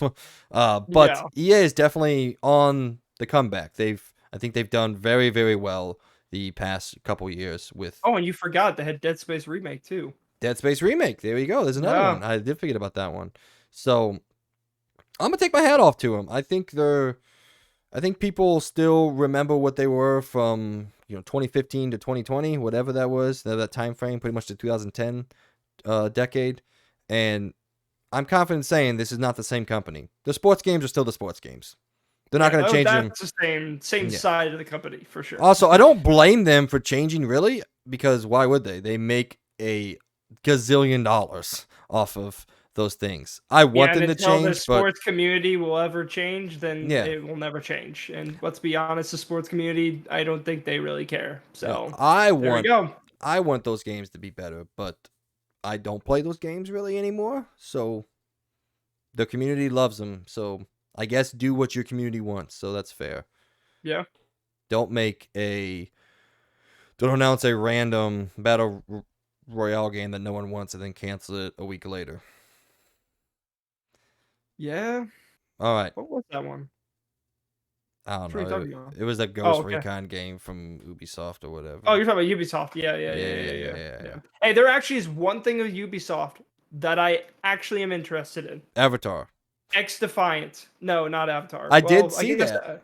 Yeah, X-Defiant actually looks kind of cool. It's made by Call of Duty developers, and it's more reminiscent of the more classic Call of Duty, and it looks kind of cool. I also like this weird mix between all the Ubisoft titles in this game with like Ghost Recon, Splinter Cell, Far Cry, Watch Dogs. I think Assassin's Creed. I'm going to assume Assassin's Creed's in there. Well, it's made by the same people that abilities. did Hyperspace or Hyperscape, that much maligned battle royale game that I thought played really well. I played it when it came out. It's free to play. I never played it, and I kind of wanted to, because at that time it was a shit ton of battle royales coming out. We had that. We had Apex Legends that came out, I think, around that time. Then we had obviously Fortnite and PUBG, and then Warzone was even a thing at that time. I don't think. It was. No, that came out in 2021. Oh, okay. So there was just so much going on, and I still haven't even played Apex Legends. I would love to try it out, but I just never did. Even when it was like super popular when I was at college and everyone was playing it, I'm like, I just never played it. I don't know. I think it's more because I was kind of upset about the fact that Titanfall 2 got the just disgusting, dumb EA release where they made that game fail when that game ended up being insanely good. Still makes me mad to this day. But yeah, X-Defiant. Back to that, looks really cool. I've been watching some gameplay on it, and it's actually like, other than Avatar, I guess, which I don't really have a lot of faith in that game because it's Ubisoft with single player games. X-Defiant did kind of look cool. It looks interesting. They're bringing up a lot of things that I have problems with Call of Duty, which honestly a lot of these first person shooters should be trying to hit those, like the fact that there's no skill based matchmaking and casual gameplay, which I don't know how Call of Duty hasn't drilled that in their head by now, but no one wants this. and yet they still have it in the game. So, hey, if X Defiant can do what they can't, then sure as hell take from the people that actually want that. So I'm going to try X Defiant when it comes out. It's a free-to-play, basically Call of Duty shooter Yeah, I was just with looking at it. this weird mix between all the Ubisoft titles with like operators and stuff, and they all have like abilities. There's no kill streaks, which is going to be a little different, but you know, I still am. That's different, and it makes it different, and maybe it's really fun. I would like to try it. That and the freaking finals game. I'm absolutely stoked for finals to come out. That game looks amazing. Like, I can't wait for that game. But okay, way off topic. Very good. You want to get to the next story? Move there 1 second. Right now it's actually X Defiance in the middle of its closed beta. I was trying to see if they announced an open beta yet. It doesn't look like it. But yeah, free to play. So I'll probably jump into it with you. We'll see if we get to it. But yeah, I guess let's move on to this next one. Logan's gonna rant for a little while about this next one, so I'm gonna let him talk. Because I actually do have to go to the bathroom real quick. So let me introduce the story, and then I'll let you get your whatever you want to say out of it. So we got word, probably disappointing word this week, that Redfall at launch will be capped at 30 frames a second on both Xbox Series X and S. On the X, it'll run at 4K at 30 frames a second. On the Series X, it'll run at 1440p at 30 frames a second. And we have gotten word that 60 frames performance mode will be coming to the game at a later date via a in-game patch.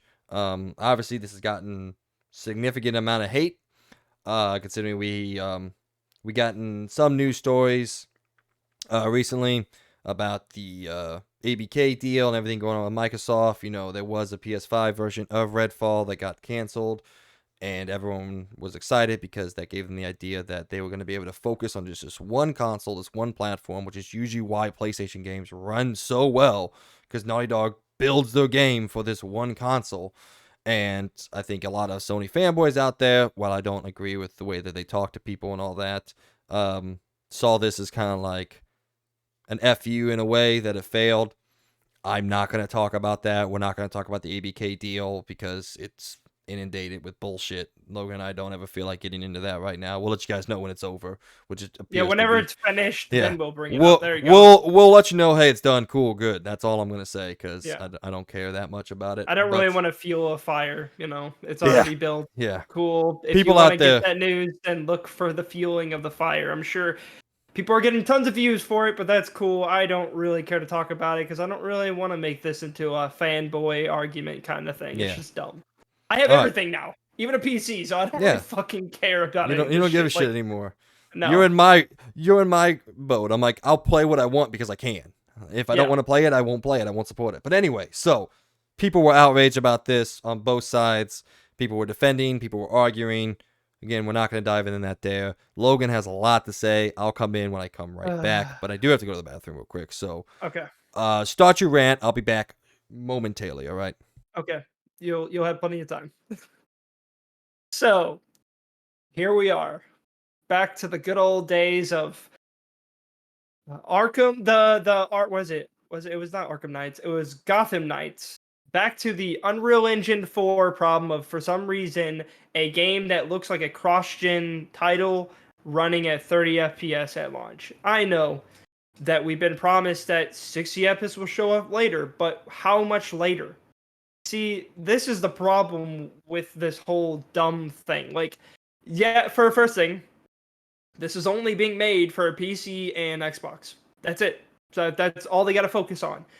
Also, this game has, when you look up its recommended or minimum specs, it is a game that could clearly 110% run at 60 FPS on these next-gen consoles. And what's even more of a joke is that this company that made literally, why can't I think of it right now? My mind's blanking. It's not Dishonored. I know it's Dishonored, but it is... Shit, I forgot the name of it. I feel bad. Deathloop. Deathloop literally came out with 3 graphics modes. It had 60 FPS at launch, and it came out on multiple consoles and PC. And it's not having any problems. Yet you have this game coming out, and it is only going to run at 30 FPS. See, the problem with this being 30 FPS, it's not the fact that a game is running at 30 FPS. It's more the fact that this is a first-person shooter that is boasting a fast-paced action, and yet it's running at 30 FPS in the year 2023. First-person shooters need to run at 60 FPS. It is basically a standard. If it was let's say a strategy game, you don't need 60 FPS for that. I'm not one of those people that think that every single game strictly has to run at 60 FPS. But when it is a fast-paced first-person shooter, you literally have to have it running at 60 FPS because then the game doesn't feel fluid. And people that play it on console are going to be like, oh man, this really doesn't feel good. You know why? Because it's 30 FPS. 30 FPS in shooters is god awful. It's horrible. It ruins the fluidity of the gameplay. It just, everything about it doesn't feel right. And it's such a joke that they're like, oh, we'll come out with it later. How much later? Give us a date. Give us the exact date. Secondly, if it isn't ready for 60 FPS, then delay the game. Delay the game until it is ready. And a lot of people are protecting this. They're like, oh, they said it's going to come out with 60 FPS. Well, there's a lot of things. Like, for example, there was a Warhammer game that was supposed to come out last year. Remember that game? Well, guess what? They said it's going to come out at the beginning of this year. Guess what? How many months is it now? How many months? Oh, yeah, it's still not fucking out. So, it's not going to... 60 FPS probably isn't going to come out for, probably months. And it's like, that's such a joke. You're a first-party Xbox developer, and you're making a first-person shooter that is fast-paced, and yet you're gonna be like, 30 FPS. Bullshit. Delay the game if you can't make it run at 60, because I'm sure as hell I know the game can run at 60, and it's literally it's just dumb. And honestly, I don't blame this game getting hate for it. It deserves it. It's not a strategy game. It's not one of those games that literally 30 FPS doesn't matter. It is a fast-paced first-person shooter. So, that's why I'm kind of put out by it. It's frustrating, and then they just keep making more and more bad decisions with this game, and it's frustrating. Because especially with the online-only single-player shooter game, yes, it has multiplayer, but that doesn't mean it needs to be online always. And yes, I know now they said that they're fixing it, so props. I will admit, at least you're going to fix that, unlike a lot of developers that make those problems. Like, for example, Ghost Recon Breakpoint, that literally still to this day is online only and a single-player game, that when those servers go down, that game's gone. It's dead. Because what are you going to do? You can't play it because you have to have a server on to play a single-player video game. So at least they're fixing that. But I really don't. I don't know where people would just suck up the Xbox on this. I am a big Xbox person, but this is bullshit. It's a first-person shooter. First-person shooter. Fast-paced, too. They put that in the top. Fast-paced first-person shooter. All the gameplay they show is 60 FPS. So coming out the console with 30 FPS is just a joke. It is. And this is another Gotham Knights situation. It is, you missed this, Mike, but basically both Gotham Knights in this look like a cross-gen game. It is not a next-gen looking game. It is a cross-gen looking game. And yet you can't get it to run at 60 FPS at launch. Yeah, you have plenty of time to make this game run 60 FPS. If you can't, delay the game. This is a Unreal Engine 4 game, so... Yeah. I don't have... I don't know exactly what you said. Sorry, I was squeezing my butt cheeks the whole time. I really had to go. But That's fair. I will say I don't flip-flop on my opinions or my beliefs or anything like that, but I do sometimes try to be a little pro-developer and kind of defend these guys, because while I don't understand innately what it takes, I do completely understand the difficulty of creating a video game. It cannot be easy. I cannot come up with a great defense for this one. This feels in my gut fairly inexcusable. I can't come up with a reason. Like, Gotham Knights had the reasonings, the world, whatever, the co-op. It didn't allow the game to run at 60 frames a second. I can't defend that position either. I don't see that. I don't see that. It's worse than a game that came out in 13, 14. I can't remember. Well, not even that. I just don't know. I just can't come up with a defense of this. I think it is a very inexcusable reason. I did pop in and hear Logan say, if you can't get it at launch, just delay it. Yeah. Maybe. I don't know. That's like, Well, no, what do you do what's at this point? crazy is they literally made a game just recently called Deathloop that not only had a 60 FPS mode, but also a 120 FPS mode at launch. To be fair, this game is working on the second Arcane Austin, which is like their second studio. So this game Yeah. isn't being made by the same people that made Deathloop.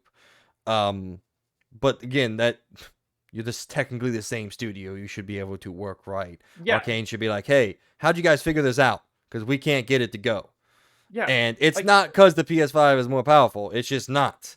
Like Yeah. I believe the system architecture runs a little bit better, which is why we see good performance games and all that, and why the PS5 can be slightly less powerful and still run at the same frame rate, albeit not as great of upscaling, things like that. It's just architecture is a little bit more tight knit than Xbox's is, because it's more based off like PC level architecture, which is not tight knit at all. You understand that now a little bit. Mhm. But yeah, I don't know. I'm not a hater. I don't like to hate on things. I usually try to defend the developers to the point that I can, but I just don't get where people are protecting this, like, and acting like it's fine. I mean- like, dude, 30 FPS in a first-person shooter is literally a 360 thing. You know, I understand with the 360 that was a thing, but we are in 2023 with next-gen consoles. You could clearly make this game run at 60 FPS. Yes, cut down the frame rate. Cut down the resolution. People understand that. That's where you take and give. If you want to have super high resolution, that's how it's been with all these games this generation. You get 30 FPS and you can get like native 4K. Cool. If you choose to do that, that's great. But a lot of people like to play at 60 FPS nowadays. As soon as we got that taste of 60 FPS, a lot of people love that. That's why people got mad about Gotham Knights, and that's why people are getting upset about this. I think it's even more warranted for Gotham Knights because that game was a cross-gen game. Last minute, they dropped down on the cross-gen and made it only next-gen. But still, this even has the same problem. It doesn't look like a next-gen game. It is definitely looking like a cross-gen game. Clearly, it's not cross-gen, but still, it definitely looks like a very cross-gen game. And it's just such a joke that people are protecting it. Like, oh, it's fine, cool. We'll wait. It won't take long. You know when they always make this thing like, oh, it's gonna come later. How much later? How many? What? Give us a date. Give us an exact week of when it's gonna come out. Because this blatant statement means who knows when it's coming out. It could be a year, which would be even stupid, like really dumb, because it's 60 FPS. Like you're telling me you couldn't literally just make it 60 FPS. Like it's just frustrating because like this is a first party title and it's a first person shooter and it's on the next gen consoles only. You can make it run at 60. Figure it out or delay the game. That's what I say. yeah, I mean, But hey, at least now I have a PC, so I guess I don't have to deal with that. But Yeah. it still frustrates me because I have an Xbox. I actually wanted to play it on Xbox. I thought that'd be cool. And to have it on my big TV and not have to worry about anything. But no, fuck that. I'm not playing it on Xbox. I'm just playing it on my PC. If I'm not gonna get 60 FPS, that's a joke. I'm not even one of those people that like have to have 120 FPS or anything. I'm just asking for a very basic 60 FPS. That's all I'm asking for. It's a first-person shooter, and it's supposed to be fast-paced and fluid. 30 FPS is not fluid. Let's be honest, guys. Let's be honest with yourselves. 30 FPS is not fluid. So I will say yeah. this gives me very little hope that Starfield will come out. Starfield, yeah. I'm not gonna lie, that also worries me too. Yeah, if they can't get this game to run at a solid 60 at launch, I essentially have no hope that Starfield will come out at 60, which is going to be Yeah. another huge story because coming out right next to it, Spider-Man. I know. Definitely 60, if not even 120, because they have a 120 mode in the original Spider-Man. I mean, Yeah. if Insomniac can get 120 in at launch, that's gonna be a rough pill to swallow. Like, again, I don't play at 120, I play at 60, but there's gonna be a lot of fanboys on both sides that are gonna go to war over that one. Speaking of delaying games, it's finally happened. Suicide Squad has been delayed until next year, not even a little bit this year. It's official. Suicide Squad Killed the Justice League has been delayed to next year following recent rumors that it wasn't going to make its May 26th release date. The superhero co-op shooter will now launch on February 2nd. Developer Rockstar posted a short message on Twitter saying, "We have made the tough but necessary decision to take the time needed to work on getting the game to be the best quality experience for players. Thank you to our amazing community for the continued support. patience, and understanding. I don't think anybody understands this. There is much more to share in the coming months ahead, and we look forward to seeing you in Metropolis next year. So, February 2nd, that is hold on, I'm mathing. 7-month, no, that's not right. 9-month delay. Still don't think it's enough time to fix this game, but I think it would take years to truly fix this game from what Logan and I believe to be its biggest problem, and it's just that it's not the right kind of game. It's not the right genre. It's not the right feel. Everything feels wrong about this. But like we've said, the game is what it is, and there's no way to fix it now. They probably were very confident in what they were making. They had that state of play, and people reacted to it, and they were probably like, well, fuck. At least we'll make this as polished as we can. That's the only thing we can do. So Yeah. I really feel sorry for the people working on this game right now, because they're probably like, well, this isn't going to be good, but I guess we'll hopefully release it with no major bugs or anything, which would be good, but I don't think the gameplay or just the style of this game is going to hit at all. And I think people are already have made up their minds, and that's what sucks about coming out. You know, said it's the old additive. You only get one chance to have a first impression, and this game landed, and its first impression was not good. And I don't ever truly think there's a way to recover from that. We've seen it happen too many times that even good games can come out and their first impressions are bad. No Man's Sky, for a perfect example. Its first impression was really bad, and while the game has completely fixed itself, and it is probably one of the better games of its type out that's ever been released, it's never shaken that stigma of what it was at launch and what it wasn't at launch. So I guess good on them for delaying it. We said it needed to be delayed. We kind of called this out, saying it was going to get delayed, but it's still 9 months is a long time, but not long enough to fix an entire combat system. Yeah, it's just like if I was you out there, don't hold your breath, because it's not gonna change that much in 9 months. That's not enough time to rework or change anything. Like, you could probably change some things around, maybe, but you're not gonna be able to make like a gigantic game. It's not gonna change the entire formula of the game. It's probably not gonna lose all of its live service stuff. It's not gonna make every character actually different in its own way. They're not gonna change probably all the enemy designs and make them actually look good and not look like shitty ass Play-Doh monsters. You know, like, it's what it is. And I'm curious what they are gonna change in 9 months. I feel like they're gonna change something, but I don't know what. I just don't think it's gonna be as big of a difference as maybe some people out there are wanting to hope for. Because I'm sorry, but honestly, we might as well just admit it. This is the death of a very good studio. And yet again, here we are. Basically, we're never going to probably get another Arkham. You know, we're never going to get that kind of game. So, that sucks. And I'm sad to see that this game is as shitty looking as it is, but, you know, it is what it is. They have to just put it out there. I mean, Let yeah. it die in a year, like it kind of like the Avengers game. It's probably gonna die in a couple years, and it's just gonna be there, another dead game. By the way, did you jump on Avengers and start messing around with all the No, I need to. because it's live now. You can just equip any cosmetic you want. It's fully unlocked. You don't even have to go buy it. It's just in your inventory. That's cool. Yeah, so I messed around with a couple of them. So the game still plays like garbage, but all right. Yeah, we called this. Well, I guess we didn't really call it. We just said it needed to happen. So it seemed like it was gonna happen. So, all right. Moving on, getting close to the end here now. But Cyberpunk. Well, apparently I'm not typing. Cyberpunk has added an even harder way to run this game.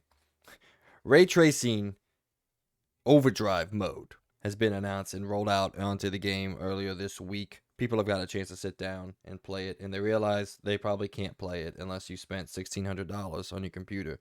And even More then, than that, more like $4,000. oh, sorry, $1,600 on your graphics card. Yeah. And even then, you can't play it with really high frame rates. So, No. You're kind of the techie guy. Well, I mean, I know a lot about tech, but I don't tend to really care too much about the ray tracing yet, because I just don't think it's viable yet in modern gaming. But This is your story. You want to talk about it, so take it away. Yeah, so Cyberpunk 2077 just had a pretty big update. Basically, it's more directed toward the higher end NVIDIA RTX cards. I don't think you could even have a damn chance of running this on an AMD card at all. But basically, probably more like the RTX 4080 and 4090, probably specifically, are probably the only two graphics cards that could probably run this mode. But it's so basically, what RT Overdrive is it adds path tracing to the ray tracing line. Um, and basically, what path tracing is an insanely advanced, insanely hard thing to run because it mainly aims towards the GPU and it hits it hard. Like, I mean, a 4090 without turning on frame generation, it's 25 FPS, which is pretty insane, by the way. That's kind of crazy. But what it does is basically makes the lighting, instead of it being baked in or that, basically now all light sources kind of do this bouncing effect. So basically you'll have, like, for example, let's say this light back here, it's instead of it just being baked in where it's just hitting the wall and that's all it's hitting. It's not bouncing anywhere else. It's not hitting the wall, bouncing to the ceiling, bouncing to the shades over there, or anything like that. It would just be hitting the wall because it's baked in. It doesn't know how to bounce around. With path tracing, basically what it does is it will basically, like, here's the wall, here's the lighting. The lighting will hit this wall, and then it will bounce off that wall and hit this wall, but then also within that wall, bounce down to the ground, and doing this very realistic lighting situation.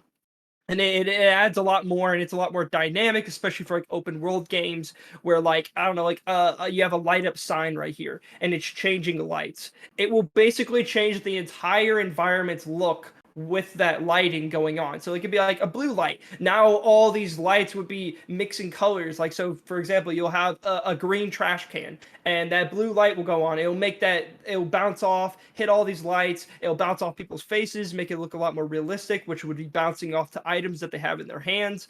Again, it's very advanced. It will change the color and basically completely change the look of the game. And it is insanely impressive, by the way. If you ever get a chance to look it up, go look it up. Cyberpunk 2077 RT Overdrive, or specifically even just look up for the path tracing.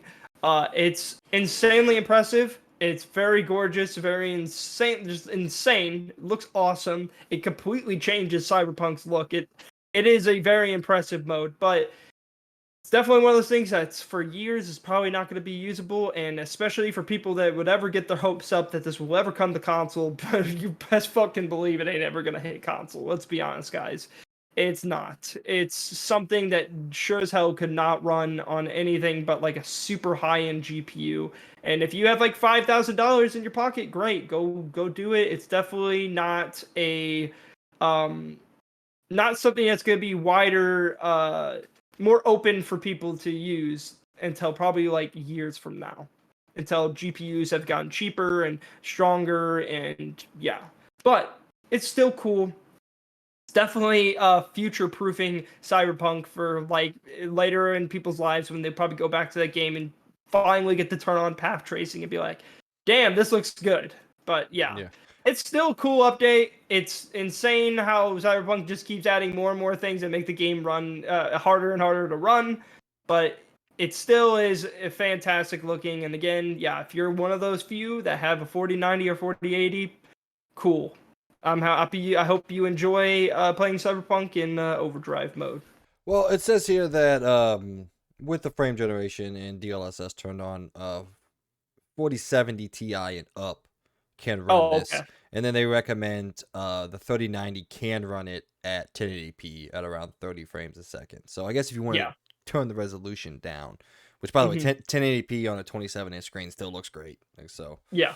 I guess if you have lower hardware, the 3090 is still $1,000, but lower hardware technically, you can still run it at 1080p. So, all right, well that was a cool little breakdown. I was watching a video as you were talking about it. It looks really, really good. Yeah, it's pretty. Go look up Digital Foundry's Cyberpunk 2077 Overdrive city walkthrough. It's fucking beautiful. I'm telling you, it does really change the game. But again, you have to have a lot of money and you have to have a very beefy PC. Yeah. So, All right. Last couple stores. Let's run through both of these pretty quickly. PlayStation has finally announced their PlayStation Plus Extra and Premium games for the month of April 2023. They go like this. The Extra tier, those subscribed to the Extra tier will get Bassmaster Fishing, Doom Eternal, Kenna Bridge of Spirits, Monster Boy and the Cursed Kingdom, Paradise Killer, Riders Republic, Sackboy: A Big Adventure, Slay the Spire, The Evil Within, Wolfenstein 2: The New Colossus, and Wolfenstein: The Old Blood.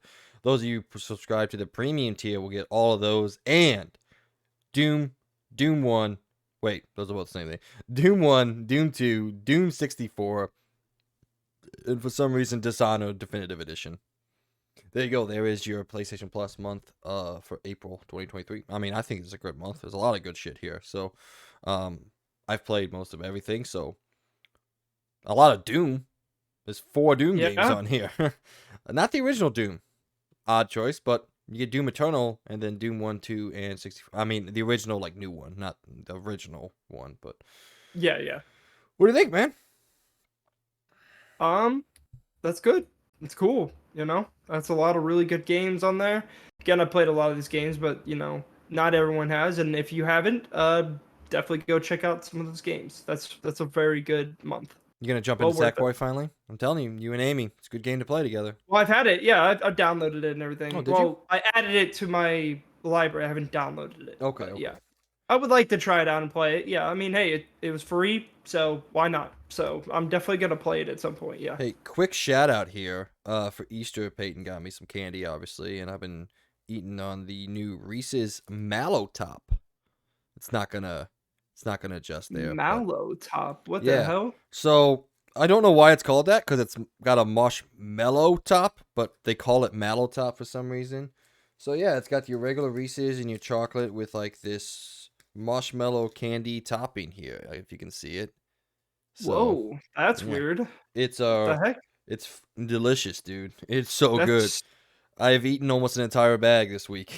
That sounds good. It's not good for my health, but it is good for my mouth. That was a weird sentence. That was a very weird sentence. There's a lot of things that's good for my mouth. Well, speaking of Stranger Things, yeah. Our final story. Oh my god, how many times am I gonna hit the wrong button, Logan? Our final story, Stranger Things has announced that it's getting a animated TV show, which I'm sure tickles Logan's balls. Why do we always go off the rails at the end of these? It's my fault. I'm sorry. I don't know. Stranger Things universe is getting a new entry. Netflix has announced a new animated series set within the Duffer Brothers world. The streamers shared very little information about the upcoming animated series, besides that it is in development at Flying Bark Productions and executive producer Eric Robles. Matt Duffer and Ross Duffer will serve as executive producers through Upside Down Productions, with contributions from Sean Levy and Dan Cohen through 21 Laps, which I'm guessing those are people who do this stuff. The Duffer Brothers released a statement saying, "We've always dreamed of an animated Stranger Things in the vein of the Saturday morning cartoons that we all grew up loving. And to see this dream realized has been absolutely thrilling. We couldn't be more blown away by what Eric Robles and his team have come up with. The scripts and artwork are incredible, and we can't wait to share more with you. The adventure continues on." You excited about this? I'm sure you're excited about this. Yeah. I really love the show, like, a lot. I thought it was fantastic. I can't wait for the last season, which I'm reading on here is supposedly season 5 is actually going to be shorter than season 4, which, man, season 4 was really long, so I wonder how much shorter it's going to be. But yeah, no, I'm excited. I think this is cool. I'm definitely going to support it and watch the animated little thing. I'm really curious about this. I hope it's pretty cool. And I can't wait for season 5. And then also, I hope you'll watch it finally. Again, just wait till season 5 comes out. Then you can binge the whole show. And then I want to hear your thoughts on it because, yeah, you haven't watched it yet. I absolutely love Stranger Things. I think it's easily one of the best things Netflix has. Probably is the best thing. It's fantastic. I love the show. And, yeah, I can't wait to hear what you think about it. Before we move on to LTR and the last 2 things, I forgot to bring this up when we were talking about the rundown. I bought a new omnibus comic. It's the Witcher omnibus that brings all the Oh, stories of the Witchers from the comics. So it brings together the House of Glass, Fox Children, and the Curse of Crows stories.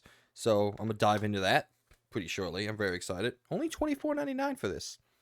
I mean, that's not bad. 16 issues of a comics. Damn. $24.99. Okay. Yeah, pretty good. I'm very excited about that. I like comics a lot, so it's pretty much all I read anymore. I would like to get back into that again. I would Yeah. love to do that. Well, I have the Invincibles 1 and 2, which, by the way, when we get into season 2? This year. That's what they said. That's it. That's all we Supposedly. get. Just this year. All right, well, that was the news for you guys. That's everything we had to talk about. We're running a little long here, so we're going to try to speed through the endings of these things here. But let us know down below what you guys have to think about anything. Do you think Redfall's as big of an oopsie daisy as we do? Are you going to play Persona 3 Remake? You should. Did you jump into Dreams? Actually, let me know if you created anything in Dreams or you played around with anything in Dreams. Let us know what your experiences are with that. It seems to be a pretty tight-knit community, and I hope they're all not too upset. And finally, let's see. What do you think about Call of Duty with Magic? You gonna jump into it? I am. All right, let's go now to Let's Talk reviews. Not a lot of deep dives because there was nothing really worth deep diving into this week, but we technically had some games come out, so here are their scores. Sherlock Holmes: The Awakened remake got a 77. Tron Identity 76. Process of Elimination 67. Murderous Muses 70. Cannon Dancer Osman 76. Some of these games, man. Wild Frost 78. And then the Mega Man Battle Network Legacy Collection, probably the biggest game to come out this week, 79. What do you think? Get a chance to check any of these out? I have not. Damn, And, that's sad. I don't really know much about any of these, so yeah. I mean, the only ones I know about, I know what the Sherlock Holmes ones is, and then Mega Man. Obviously, I know about Mega Man, but I never played the Battle Network games. But one of the podcasts I do listen to, one of the guys loves Mega Man to death, so he's very excited about that.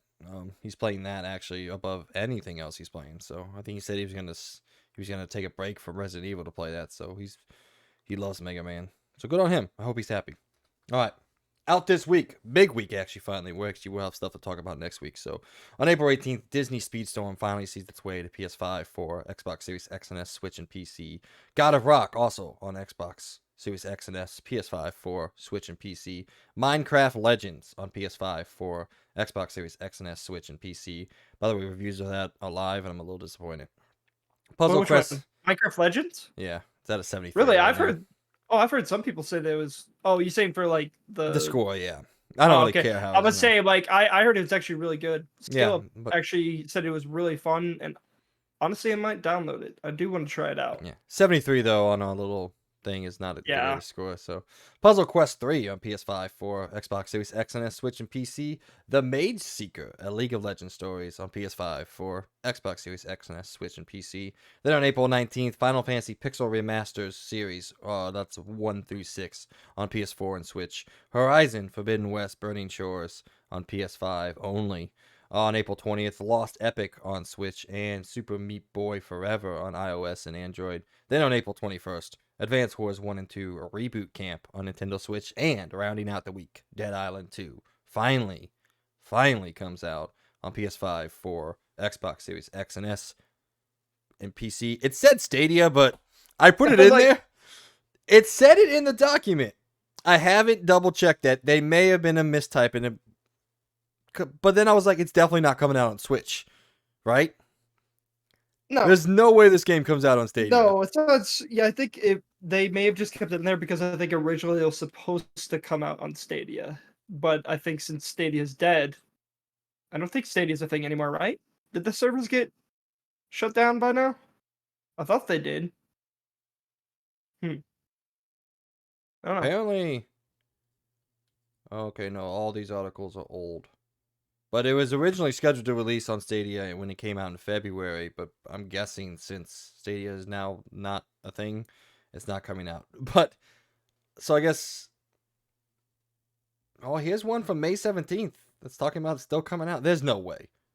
Yeah, there's just you can't. If the Yeah. servers are closed, like how do you buy a game? How do you play it? Like I don't even know. That's just weird. I put it in there But because that's what the document had on it. So I was like, I don't that's weird. know. Maybe This is a pretty good week though. very good week. Yeah, Yeah, we got Dead Island 2, Advance Wars 1 and 2, which has me really fucking excited. I hope it scores well, but also I love Advance Wars. I played it on the Game Boy and I love it. I thought it was awesome. What the hell is Final Fantasy Pixel Remaster? What the hell is that? So what the Pixel remasters are? They came to PC last year or 2 years ago. I don't remember. So it is it's essentially a remake of 1 through 6, but putting it all in the same kind of like visual samity, I guess.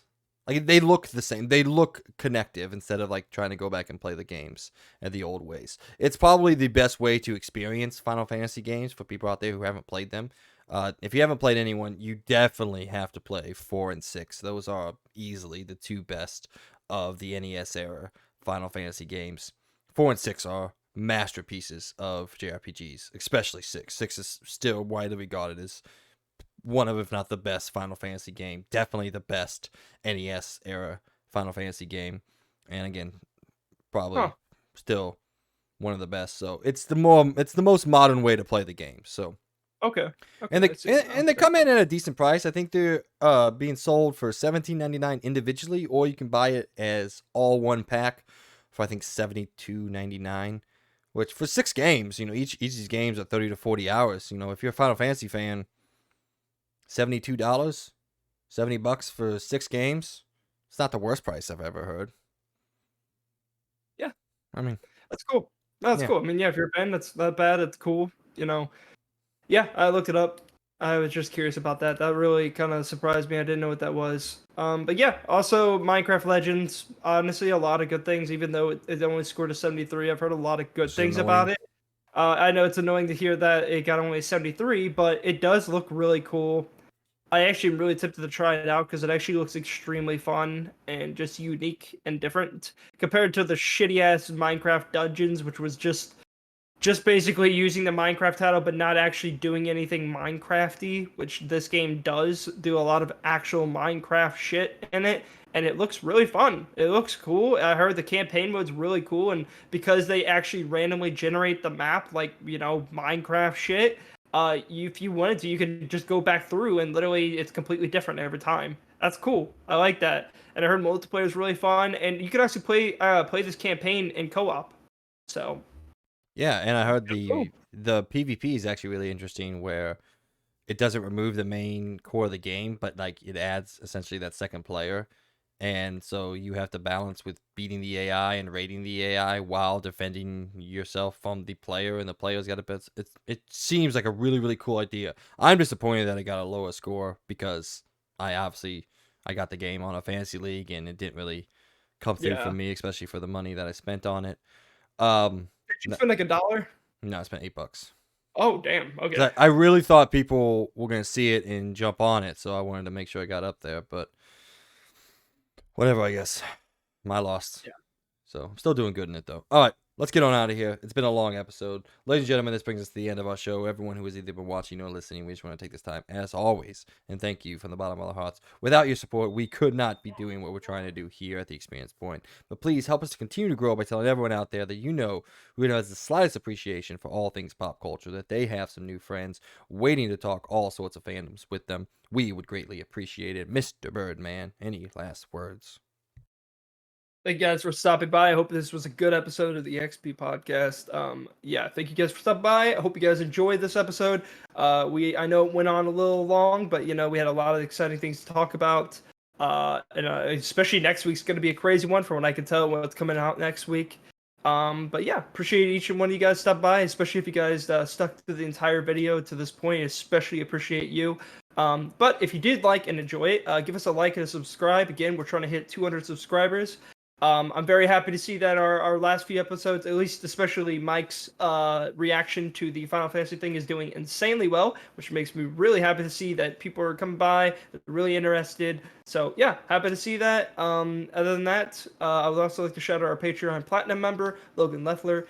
If you do want to subscribe to our Patreon, down below, we do have it linked down there. If you want to give us $1 every month or so, Obviously, if you don't want to, we appreciate you guys just stopping by and sticking with our community and joining us. Again, subscribe, like, and yeah, see you guys on the next. Well, nope, not gonna say bye until we get Mike out here. So, Mike. Once again, thanks everyone for listening and following along with us. This has been another episode of the XP Podcast brought to you by the Experience Point. I hope everyone has a great week, and as always, see you guys in the next one. See you guys.